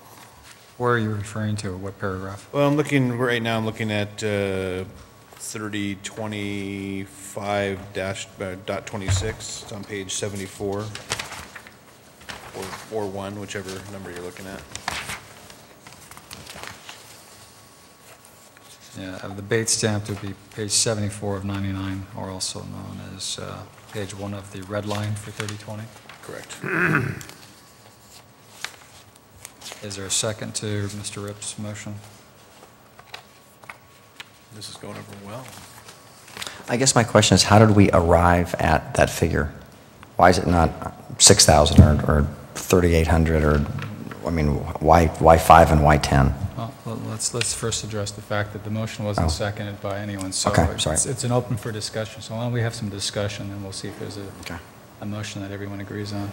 So let's get an answer. Mr. Talbot, do you want to address Mr. Kayla's question? Why is it? How did we arrive at that figure? Well, that was part of my reasoning for bringing this to the board, was because past practice, and I say practice, not policy, has been that anything over $5,000 has been brought to the board for approval. You also have a $5,000 credit limit on the use of the district's credit card. You also have a policy that says that any expenditure over $10,000 will be brought to the board for approval as soon as practicable after the expenditure. So there's an inconsistency in your policies with regard to what is the spending authority of your general manager. My attempt here was to standardize that at $10,000 for those two purposes, for general expenditures and for any item of $10,000 or less. It's a figure that has no real basis in policy, other than whatever it is the will of the elected officials. From a practical standpoint, I've made the argument that from an efficiency standpoint, that it's much more efficient for your general manager to be able to manage $1 million budget on a $10,000 expenditure level without having to wait for a board meeting or calling a special meeting or doing anything that more or less restricts the ability to enter into expenditures that are more practical than policy. I mean, the issue of expenditure limits is a policy question. I'm looking at the operational aspect of it, which says to me, I can manage this district more efficiently if I have greater flexibility with spending money that's already in your budget. Right. So is it correct to say that we're just addressing the gap between the 5,000 limit that we already have and the $10,000 limit? There's that gap of anything that's above 5 and below 10, right? Well, it addresses that you can't go out and spend, but it's not necessarily a board approval item.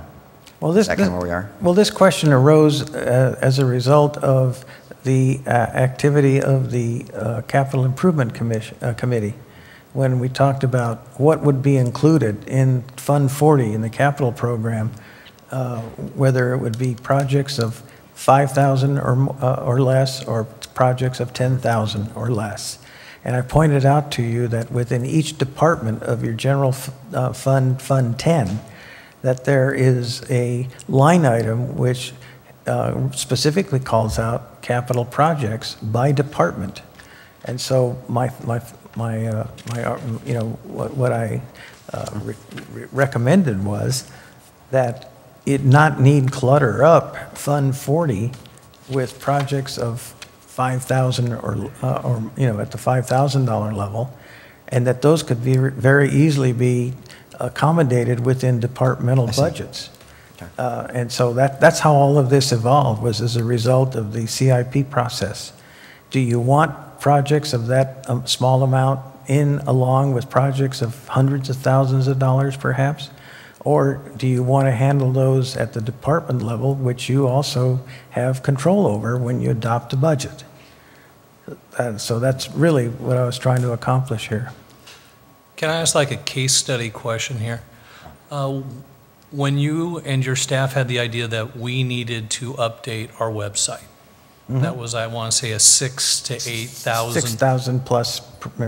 Under what you're proposing at 10,000, would you have to still seek our input? Because I believe that it is our duty to talk about new projects and get our approval.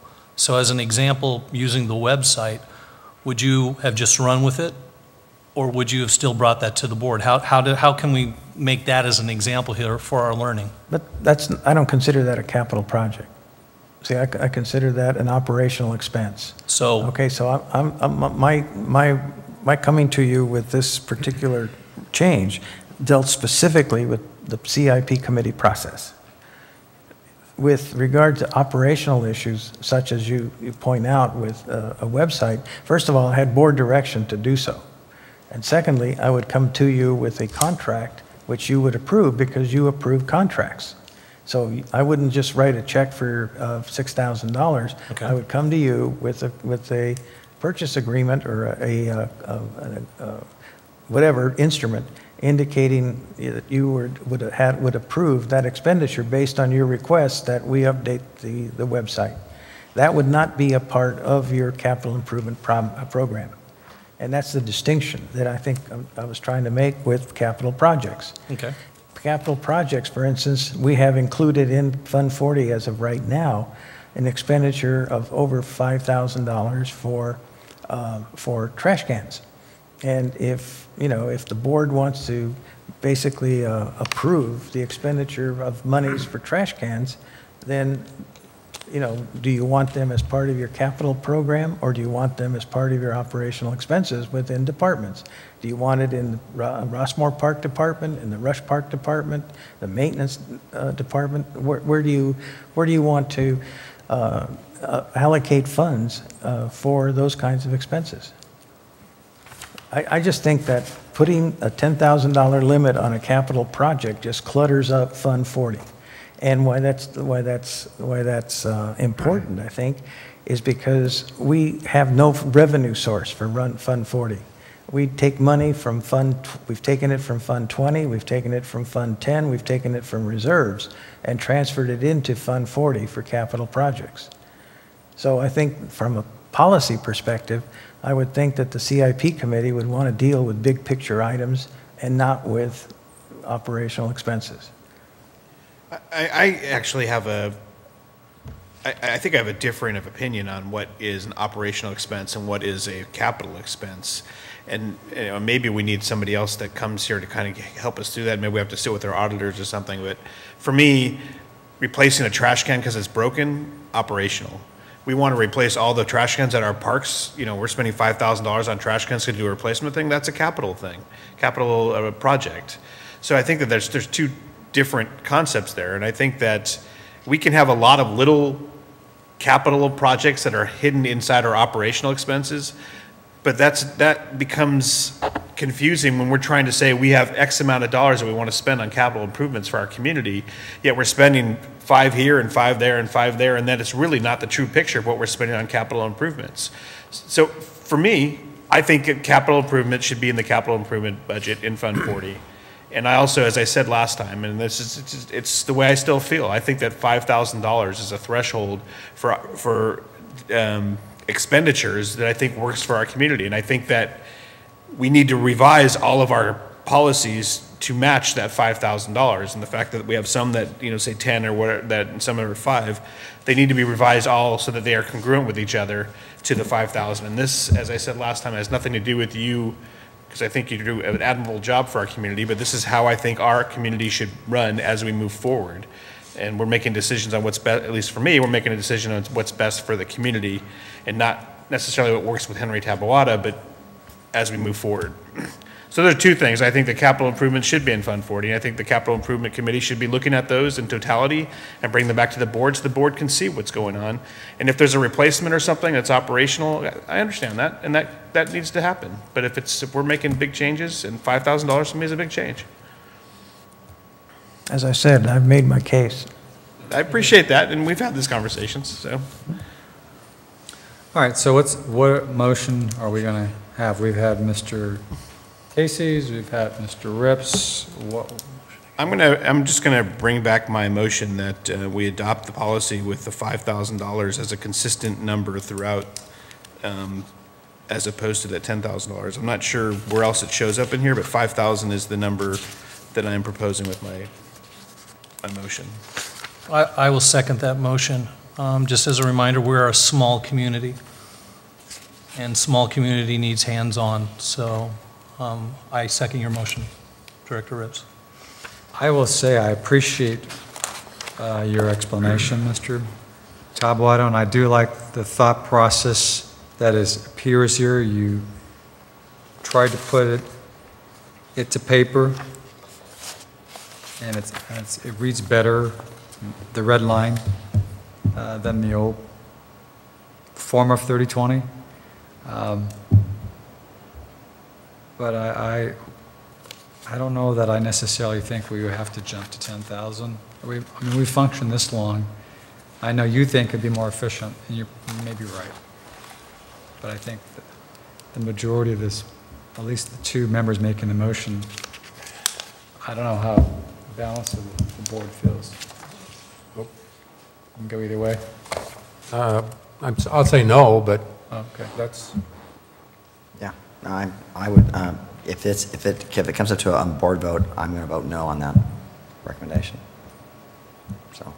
Well, it actually has to come to a board vote because there was a first and a second. There was a first and a second. I'm just saying. Are we voting right now? Are we voting now? No, I'm just wanting to hear how you two feel about it. He's getting a feel for what's going to happen. I'm all for a streamlined government. Okay. All right, well, I'll call for the motion to be voted on. All in favor, please say aye. Aye. Aye. Any opposed? Nay. No. Okay, that's fine. So 3-2, motion carries. So we'll move on. Mr. Tabawada, general manager items, do you have any? Sir? Do you have any general manager items? Yes, I do. Ms. Deering will pass those out and take budgets as well.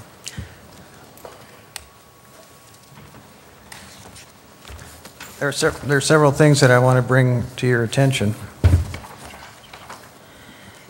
The first involves an update on our Rossmore Park tennis courts. I think we reported at the last meeting that the project had been completed, the courts had been resurfaced, and that we had reopened the courts for play.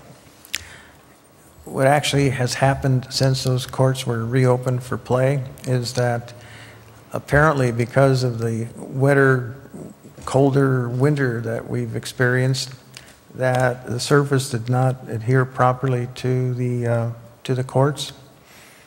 And when tennis play is undertaken during the early morning hours, there's a tendency for that surface to slough off from the court and creates like a sandy surface, and tennis players have indicated that they tend to slip on that on those particular when that happens.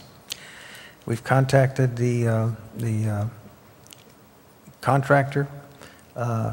We have a warranty on those courts. He's going to resurface them, and is going to take them out of service 2 courts at a time and see how the surface works after, perhaps we do it during days when there's sunshine or something like that, and see how that works out for us. Just by lifting the sunscreens, or the, what do you call them? The windscreens. Screens on the perimeter of the courts allows additional sunlight to penetrate, and we think that that will take care of itself once those courts are resurfaced. As I said, it's a warranty issue, and we'll work with our tennis community to minimize the impact of this, and hopefully we'll have tennis courts that'll last us for a good many years once this issue is resolved. Will the courts remain open until we make a decision on this? Well, there'll be 2 courts open, 2 courts closed. Oh, so they will actually be closed now before we make a decision? They're going to start tomorrow. They're going to start tomorrow with resurfacing 2 of the courts. Oh, so they will do it right away. Right. Okay. According to my iPhone, Thursday and Friday are completely sunny. 2 days right there. Tomorrow is partly cloudy. It's a question of moisture, temperature, and humidity. Yeah. So, are they charging us for this? No. No, it's a warranty. I just want to make sure. Warranty. Just wanted to make sure so people out there knew. All right. Second item, what greeted me on my arrival on Saturday this week, back from vacation, was a communication from Rick Francis, the still Chief of Staff for Supervisor Morlock until January 20th. And in this, in his communication to us, he informed us that effective the 3rd of March of 2012, the cable franchise agreement between the county and Time Warner expires. And when that happens, we lose our agreement within the franchise that calls for the production of a video of your board meetings, which we then send to LATV3 for rebroadcasting to the community.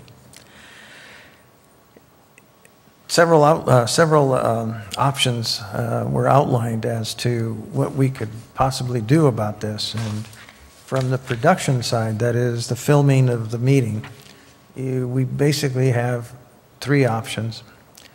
4 really. One is just to stop taping the meetings. Second option is to purchase the cameras and so on, and to employ staff to operate these devices. Third is to contract with either Time Warner or Verizon to come in and do what Time Warner currently does on a contract. And fourth is to hire a private contractor who has the capabilities of producing the video for these board meetings. The county is going to provide me with proposals from both Time Warner and from Verizon in order to obtain cost information on what it would cost us to pay for that service. I've asked a private contractor who currently does work in the area for a proposal for a private contractor to do so that we have some comparator with the 2 proposals from the 2 cable companies. And I'm basically discounting the idea or the notion that we would purchase the equipment and operate it with staff. I think that's just not what we're in the business of doing. And I think that there's just no way that we would want to lose our ability to communicate with our residents on a monthly basis. The only other communications vehicles you have is the quarterly newsletter and email blast to a rather limited number of residents who subscribe to that database. So that begs the question about how do you pay for this? Well, the franchise agreement terminates, and it also stops the payment of monies to Los Alamitos to rebroadcast the the meetings on LATV3. They currently, if you can believe this, receive $2,000 a month or $24,000 a year to rebroadcast our board meetings. That's been, and that money, by the way, is paid for not by the franchise fee that you have on your cable bill, but from Time Warner. Time Warner actually pays for the production, as you see it here this evening, and also pays Los Alamitos to rebroadcast those meetings. So there's that element of it. Another cost factor over here on the rebroadcast side. We also currently utilize the services of an individual within the community who has shown us the way to rebroadcast our meetings on YouTube on an on-demand basis, which is certainly a favorable option in terms of a no-cost item. But we don't have an agreement or a term on that particular service. It's just an accommodation made by a generous individual who is willing to do that for us.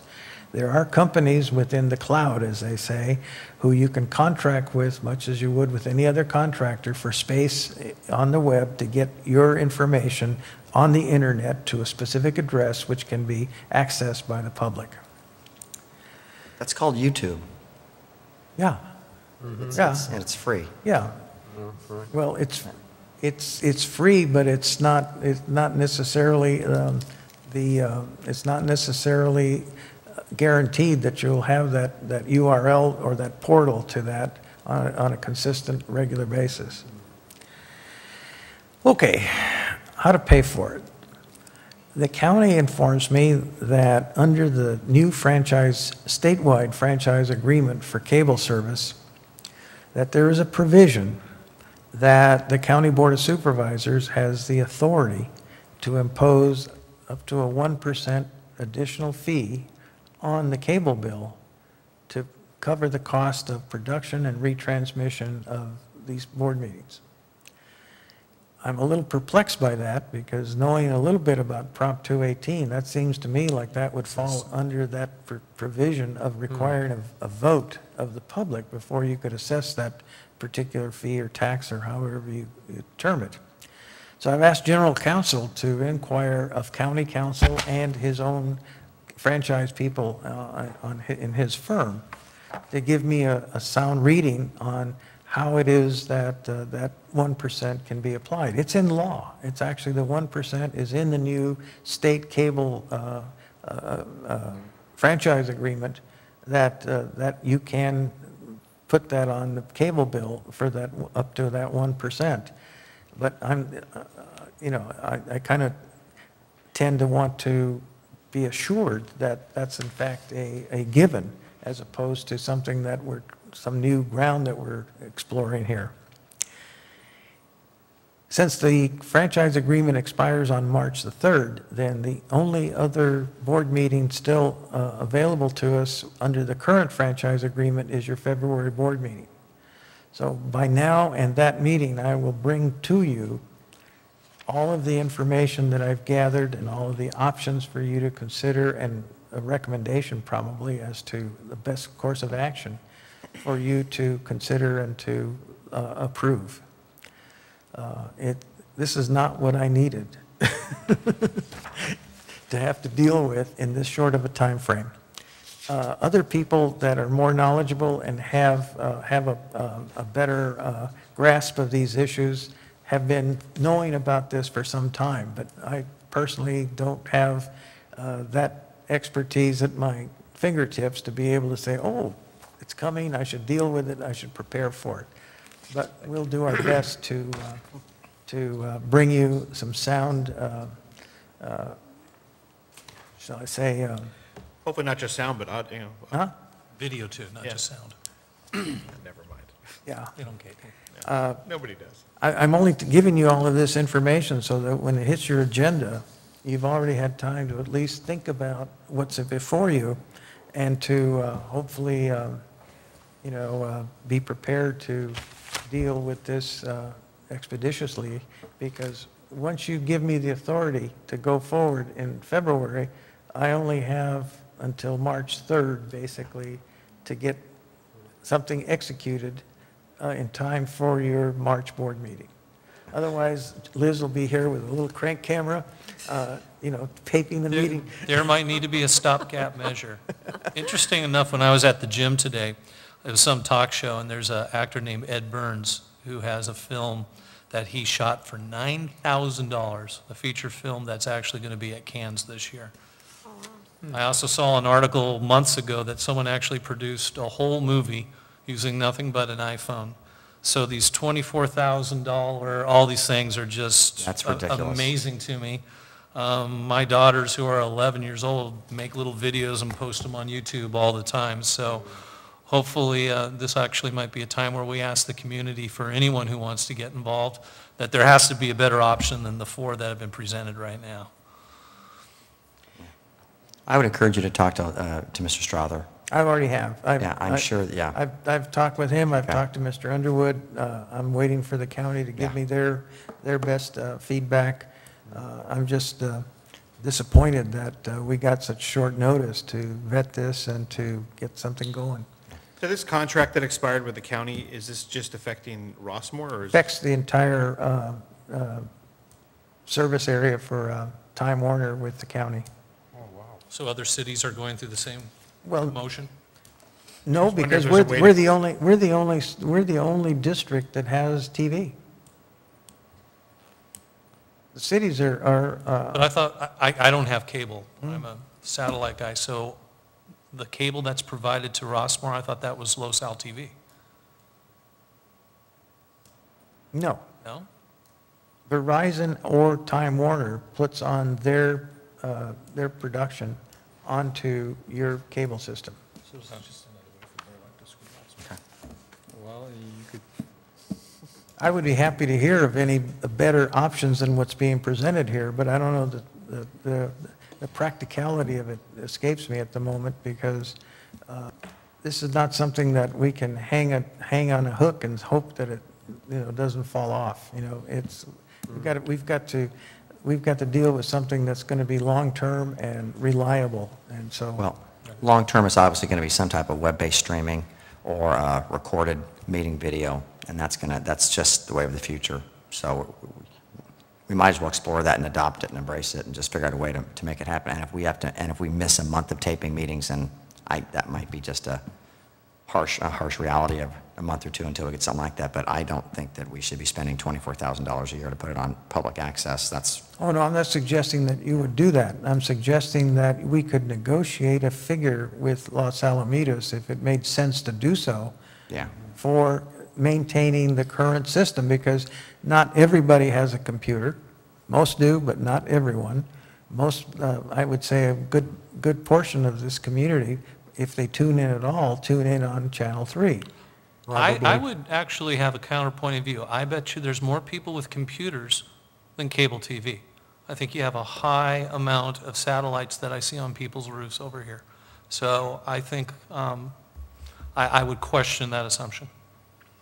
You're welcome to do so, sir, but mine is as valid as yours at this point. True. Well, the thing is, we're going to hear next month. We should agendize it next month, whether we have a resolution. Right.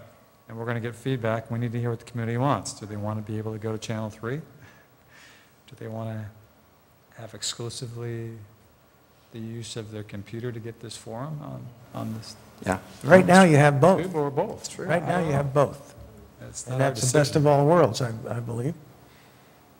I think with the diverse population of Rossmore, there's probably a good need to have it on TV still. Assuming that we can work out something. Depends on the cost. Something that, well, you have the 1%, okay? And what I know of from the CFA was that the county was receiving $100,000 from the cable franchise fee for the use of the public right-of-way. Okay, so if $100,000 is 5% of the cable bill, then 1% would be.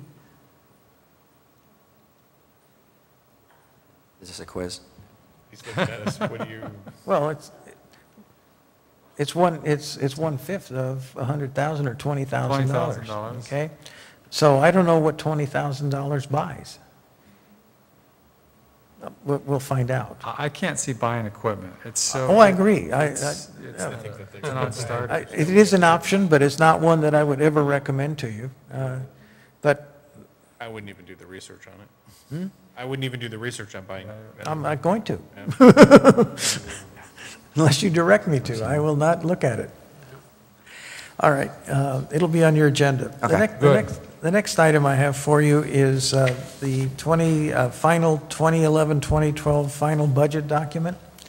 This is a document that we produce after the final audit and prior to the mid-year budget adjustment. And it's basically an example of the professionalism of your organization with regard to providing information to other agencies and to the public. As an example, the grand jury of Should we give Orange, this to Morlock as an example of what we're looking for? Maybe help him out a little bit. as an example, Mail it to him as a belated Christmas gift. Right. this is my time, guys. Sorry. As an example, the Orange County Grand Jury and its investigation of special districts asked for information, and we provided them with a copy of this document. And I'd rather provide them this document in this format than simply the kind of stuff that you get from me routinely as part of your financial reports from the district. If you need additional copies, I'll be happy to provide you with some. Thank you for the staff and yourself and the auditors for putting this together. It's very, very well. The staff did this during my absence. They did this all. Wow. This is good stuff. You should go away more often. I plan to. They did a great job. The last item is, President Coletta, you alluded to the website in your State of the District address, and we had issues with this particular website upgrade that were pointed out to us by one of your members and others, that there were things that were not working properly. Liz has worked extensively with the Brea IT to resolve these issues, and we're at a point now where we're days away, I believe, from, is that correct? Why don't I let Liz tell you? Well, as you can see by the handout, I've been back and forth with Brea. They've run a lot of testing on the site. They assure me that everything is ready to go. I haven't had a lot of time to really look at it the way I want to where I'm confident that it's really ready to go. So this week I will be spending the latter part of the week doing that. And when I do feel confident, then I'll discuss it with Henry, and then we'll have a launch date. The problems were some incompatibilities, because even though it's an open architecture, various companies create these modules that are supposed to work together. However, unfortunately, that wasn't the case. In theory, that was, all the promises were made, but different companies were creating these modules, and when they actually came together, there were incompatibilities, and the Twitter module was the main problem. So until I know, and I'm sure that that's working, then we'll go forward. Otherwise, we'll have to replace it with a different module, which will change the face of the homepage. Yeah, I just want to thank you for your work that you did on this, because this is not easy. You spent a lot of hours going over this, but I have to say I'm terribly disappointed in Brea IT. As am I. Yeah. I felt we were sold a bill of goods on their capabilities, and I want it to be stated on the record that I would never recommend them to do any website development or any other development. If I'm just reading reading the notes here, I see additional misinformation saying, "Oh yeah, the site's ready to go by December 23rd," and then the next email is January 4th. It should be ready to go. We can start testing on it. And now it's the 10th, and it's not done. And I have zero faith in their ability. I mean, this is cookie cutter stuff. This is not hardcore software development.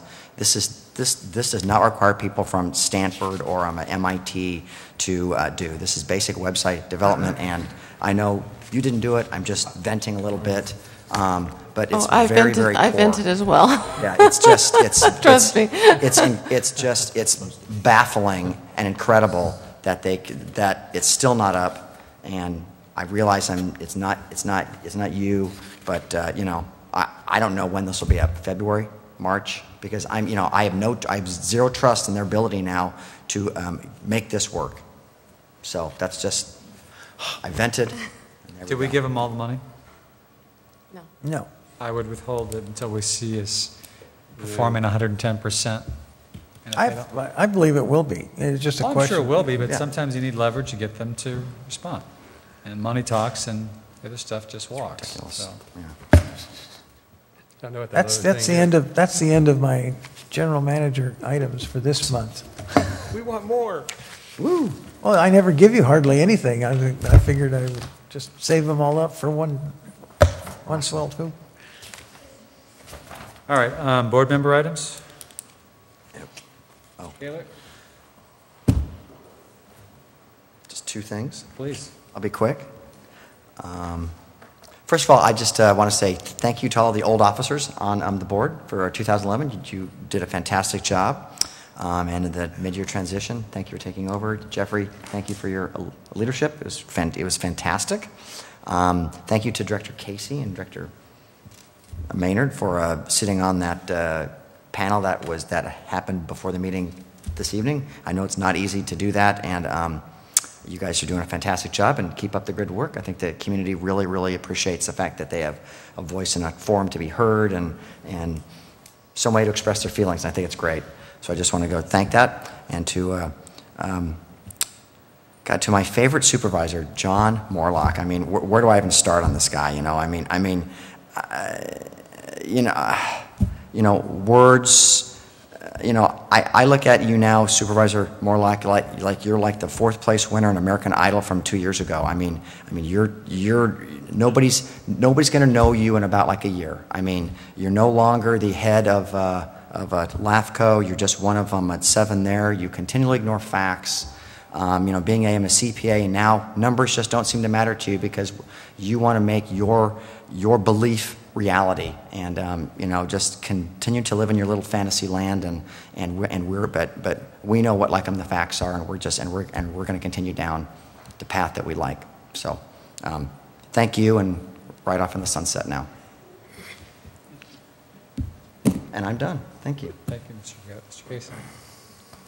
Well, even though it's not in our purview, since we've gotten involved with the shops at Rossmore, and I think it was the right thing to do, it's pretty clear from this evening's meeting in terms of, well, number one, a lack of time, but from what we heard from the folks at Seal Beach, even AEW, in terms of the lack of time to really give us that much information and the limited time for public forum comments, that there's still much work to be done, and we need to schedule another meeting, I'd say pretty quickly, and to get an action plan together based on what we've heard tonight and what the committee members feel in terms of moving forward from here.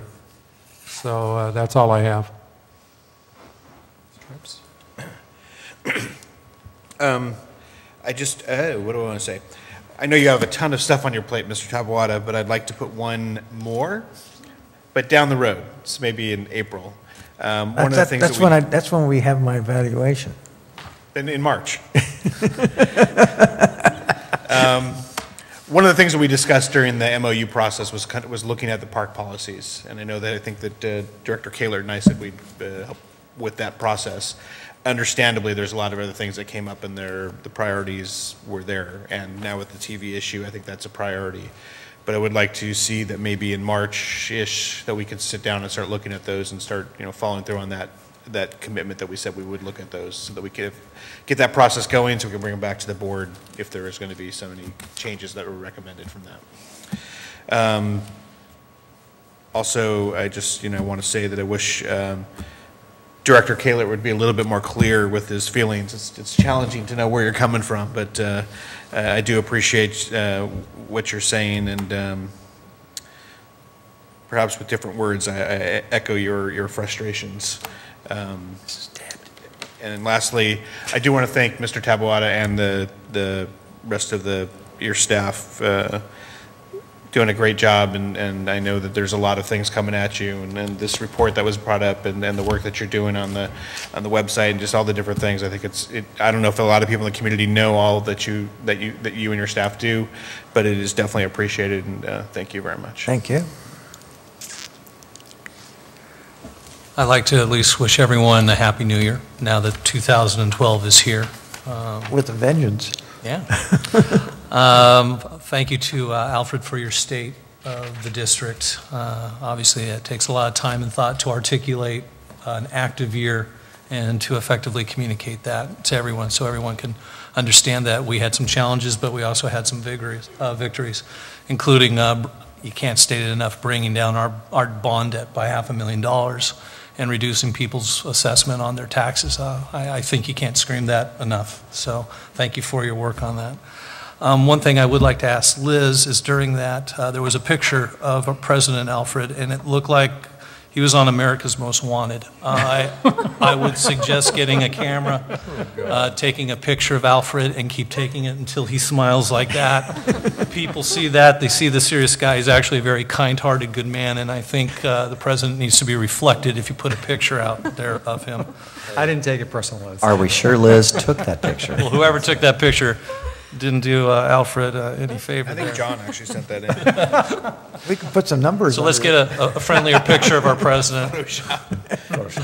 My sentiments for the previous meeting is obviously there's a lot of emotion about what is going on. I want to thank you, Henry, for helping getting all the parties in here so at least people can put faces to the actions that are going on, whether it is the government of Seal Beach and their department heads or the actual new property managers. I do agree we need another meeting coming up. There's a lot of people who have comments. Not everyone got to articulate those. We apologize because we were on a shot clock, but we do want to hear everyone's opinion. My whole view on these committees, especially when it's up front, the goal is not to gain agreement, but the goal is to gain clarity. And I'd say we probably took 3 steps forward, and we still have a lot to go. And I want to thank the past leadership, Jeffrey, Alfred, and Director Casey, on actually having a class act of how you guys conduct yourselves. And I hope that I can live up to the example that you guys have shared with me. Thanks. Before I get to my board member items, Mr. Burgess, why don't you come on up? I'm sorry to keep you waiting. Dave Burgess, going back to the tennis courts, I'm hoping that we are taking this guy to task. Number one, it was delayed. Number two, a solution of taking down the screens on the fence. The screens have been up there for years. Number three, I'm not going to take the time, but if someone did and actually charted the weather for the last 30 years from when it was open until today, it hasn't been significantly cold. It hasn't been significantly damp. And we better make sure that he is making it very clear to us how he is changing his process and materials so that 30 days from now we're not having the same discussion. He did something wrong. I don't know if he's come clean about what he did wrong, but something he did was incorrect. Do you have that expertise? I do not, but I drove by there and we were going to have a grand reopening, which was fine. It was delayed. That project took way too long, which I don't know what the contract terms were, and I'm sure the contract that we have with him doesn't have consequential damages or loss of revenues, and you probably never get someone to write that contract. But now we're going to have 2 tennis courts down. We're losing revenues at millions. No, it's hundreds or thousands or whatever, but something doesn't feel right about this, and I think we're going to be having this discussion again. And don't take the weather and the sunlight as an excuse for non-performance of the contract. Thank you. Your points are well taken. All right, Mr. Talbot, I take it you're riding the contractor like a horse. I am. All right, I think I need to do something to before we close tonight, to address the committee assignments.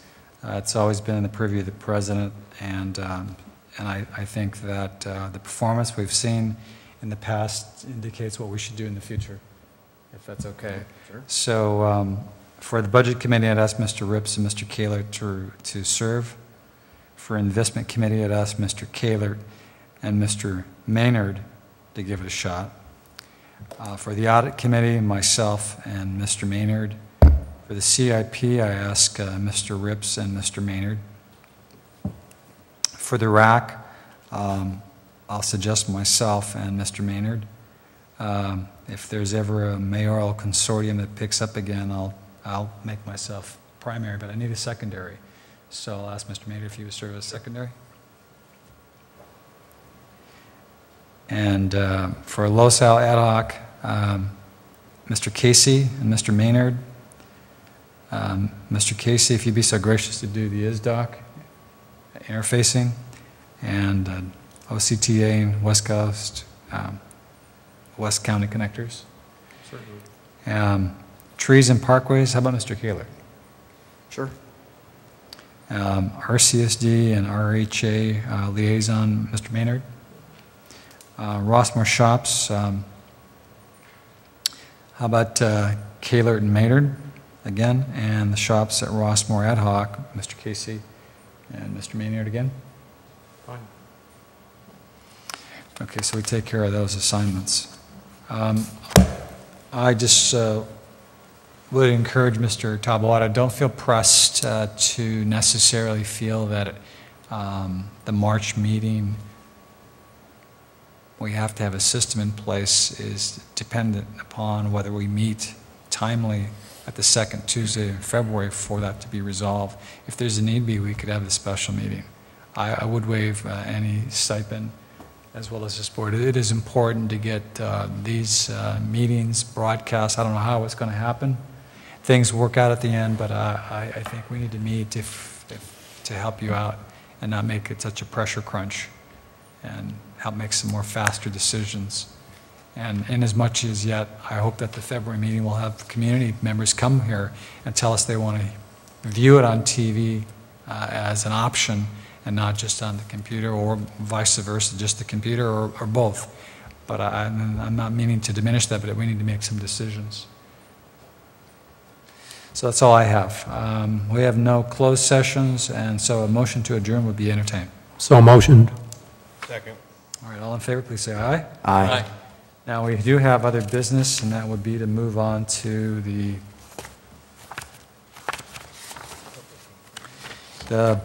Public Improvements Financing Corporation Board of Directors meeting. It's a meeting that's held once a year. It's at Rush Park, and this would be the time and place for it. And tonight is January 10th, Tuesday, 2012, and it is now 9:45 p.m. Can we have a call to order? Director Kaler? Here. Director Casey? Here. Director Rips? Here. Director Maynard? Here. President Coletta? Here. We have also the audience stand, if you would please, to do the Pledge of Allegiance. I pledge allegiance to the flag of the United States of America and to the republic for which it stands, one nation, under God, indivisible, with liberty and justice for all. We have minutes that are attached. They're the regular minutes of January 11, 2011. Do you have any information? Mr. President, members of the board, the board previously approved these meetings at your, I think it was your February meeting of 2011. The way that we used to do this is we would wait until your annual meeting to approve a meeting that occurred a year previous to this. As you know, we've had change of officers, change of even board members. So what we've done now is that we will bring the minutes of this meeting to you at your February meeting, and then they're provided as part of this agenda for information purposes only. Okay. We have no presentation, but we do have election of officers. Do you want to initiate the presidency?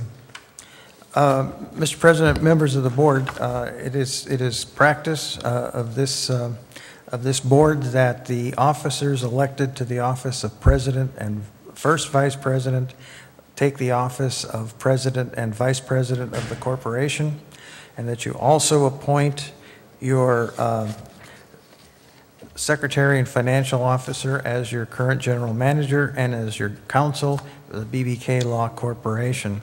So we could take all of this in one motion if you care to simply vote on the election of the current board president and first vice president as officers of the board and your general manager and BPK as officials of the board. All right, I'd make that motion. I second that motion. Any other discussion? No. All right, all in favor, please say aye. Aye. Aye. Any opposed? All right, motion carries. Congratulations, Mr. Maynard. Congratulations. All right, additions to the agenda, none. Public forum. Anyone wish to address the Public Financing Corporation? Seeing none, close the public forum. Reports to the board. Are there any? Sir? No reports to the board? No, sir. There's no consent calendar. There's no public hearing. There's a resolution, G1. Yes, sir. Resolution G1 is a resolution of the Board of Directors of the Rossmore Community Services District Public Improvements Finance Corporation, electing officers and appointing counsel and secretary, chief financial officer to the corporation, and the designating the time and place for the holding of a regular meeting of the board. And that resolution is before you. All right, do we do a roll call, or we just do a motion, and how do we handle this? I would do a roll call on this, sir. All right, Ms. Director Kaler? Aye. Director Casey? Aye. Director Rips? Aye. Director Maynard? Aye. President Coletta? Aye. No administrative items, no informational items, any board member items? Nope. Okay, no closed sessions, and a motion to adjourn will be entertained. So moved. Second. All in favor, please say aye. Aye. Aye. Motion is carried, and the matter is adjourned. See you next year.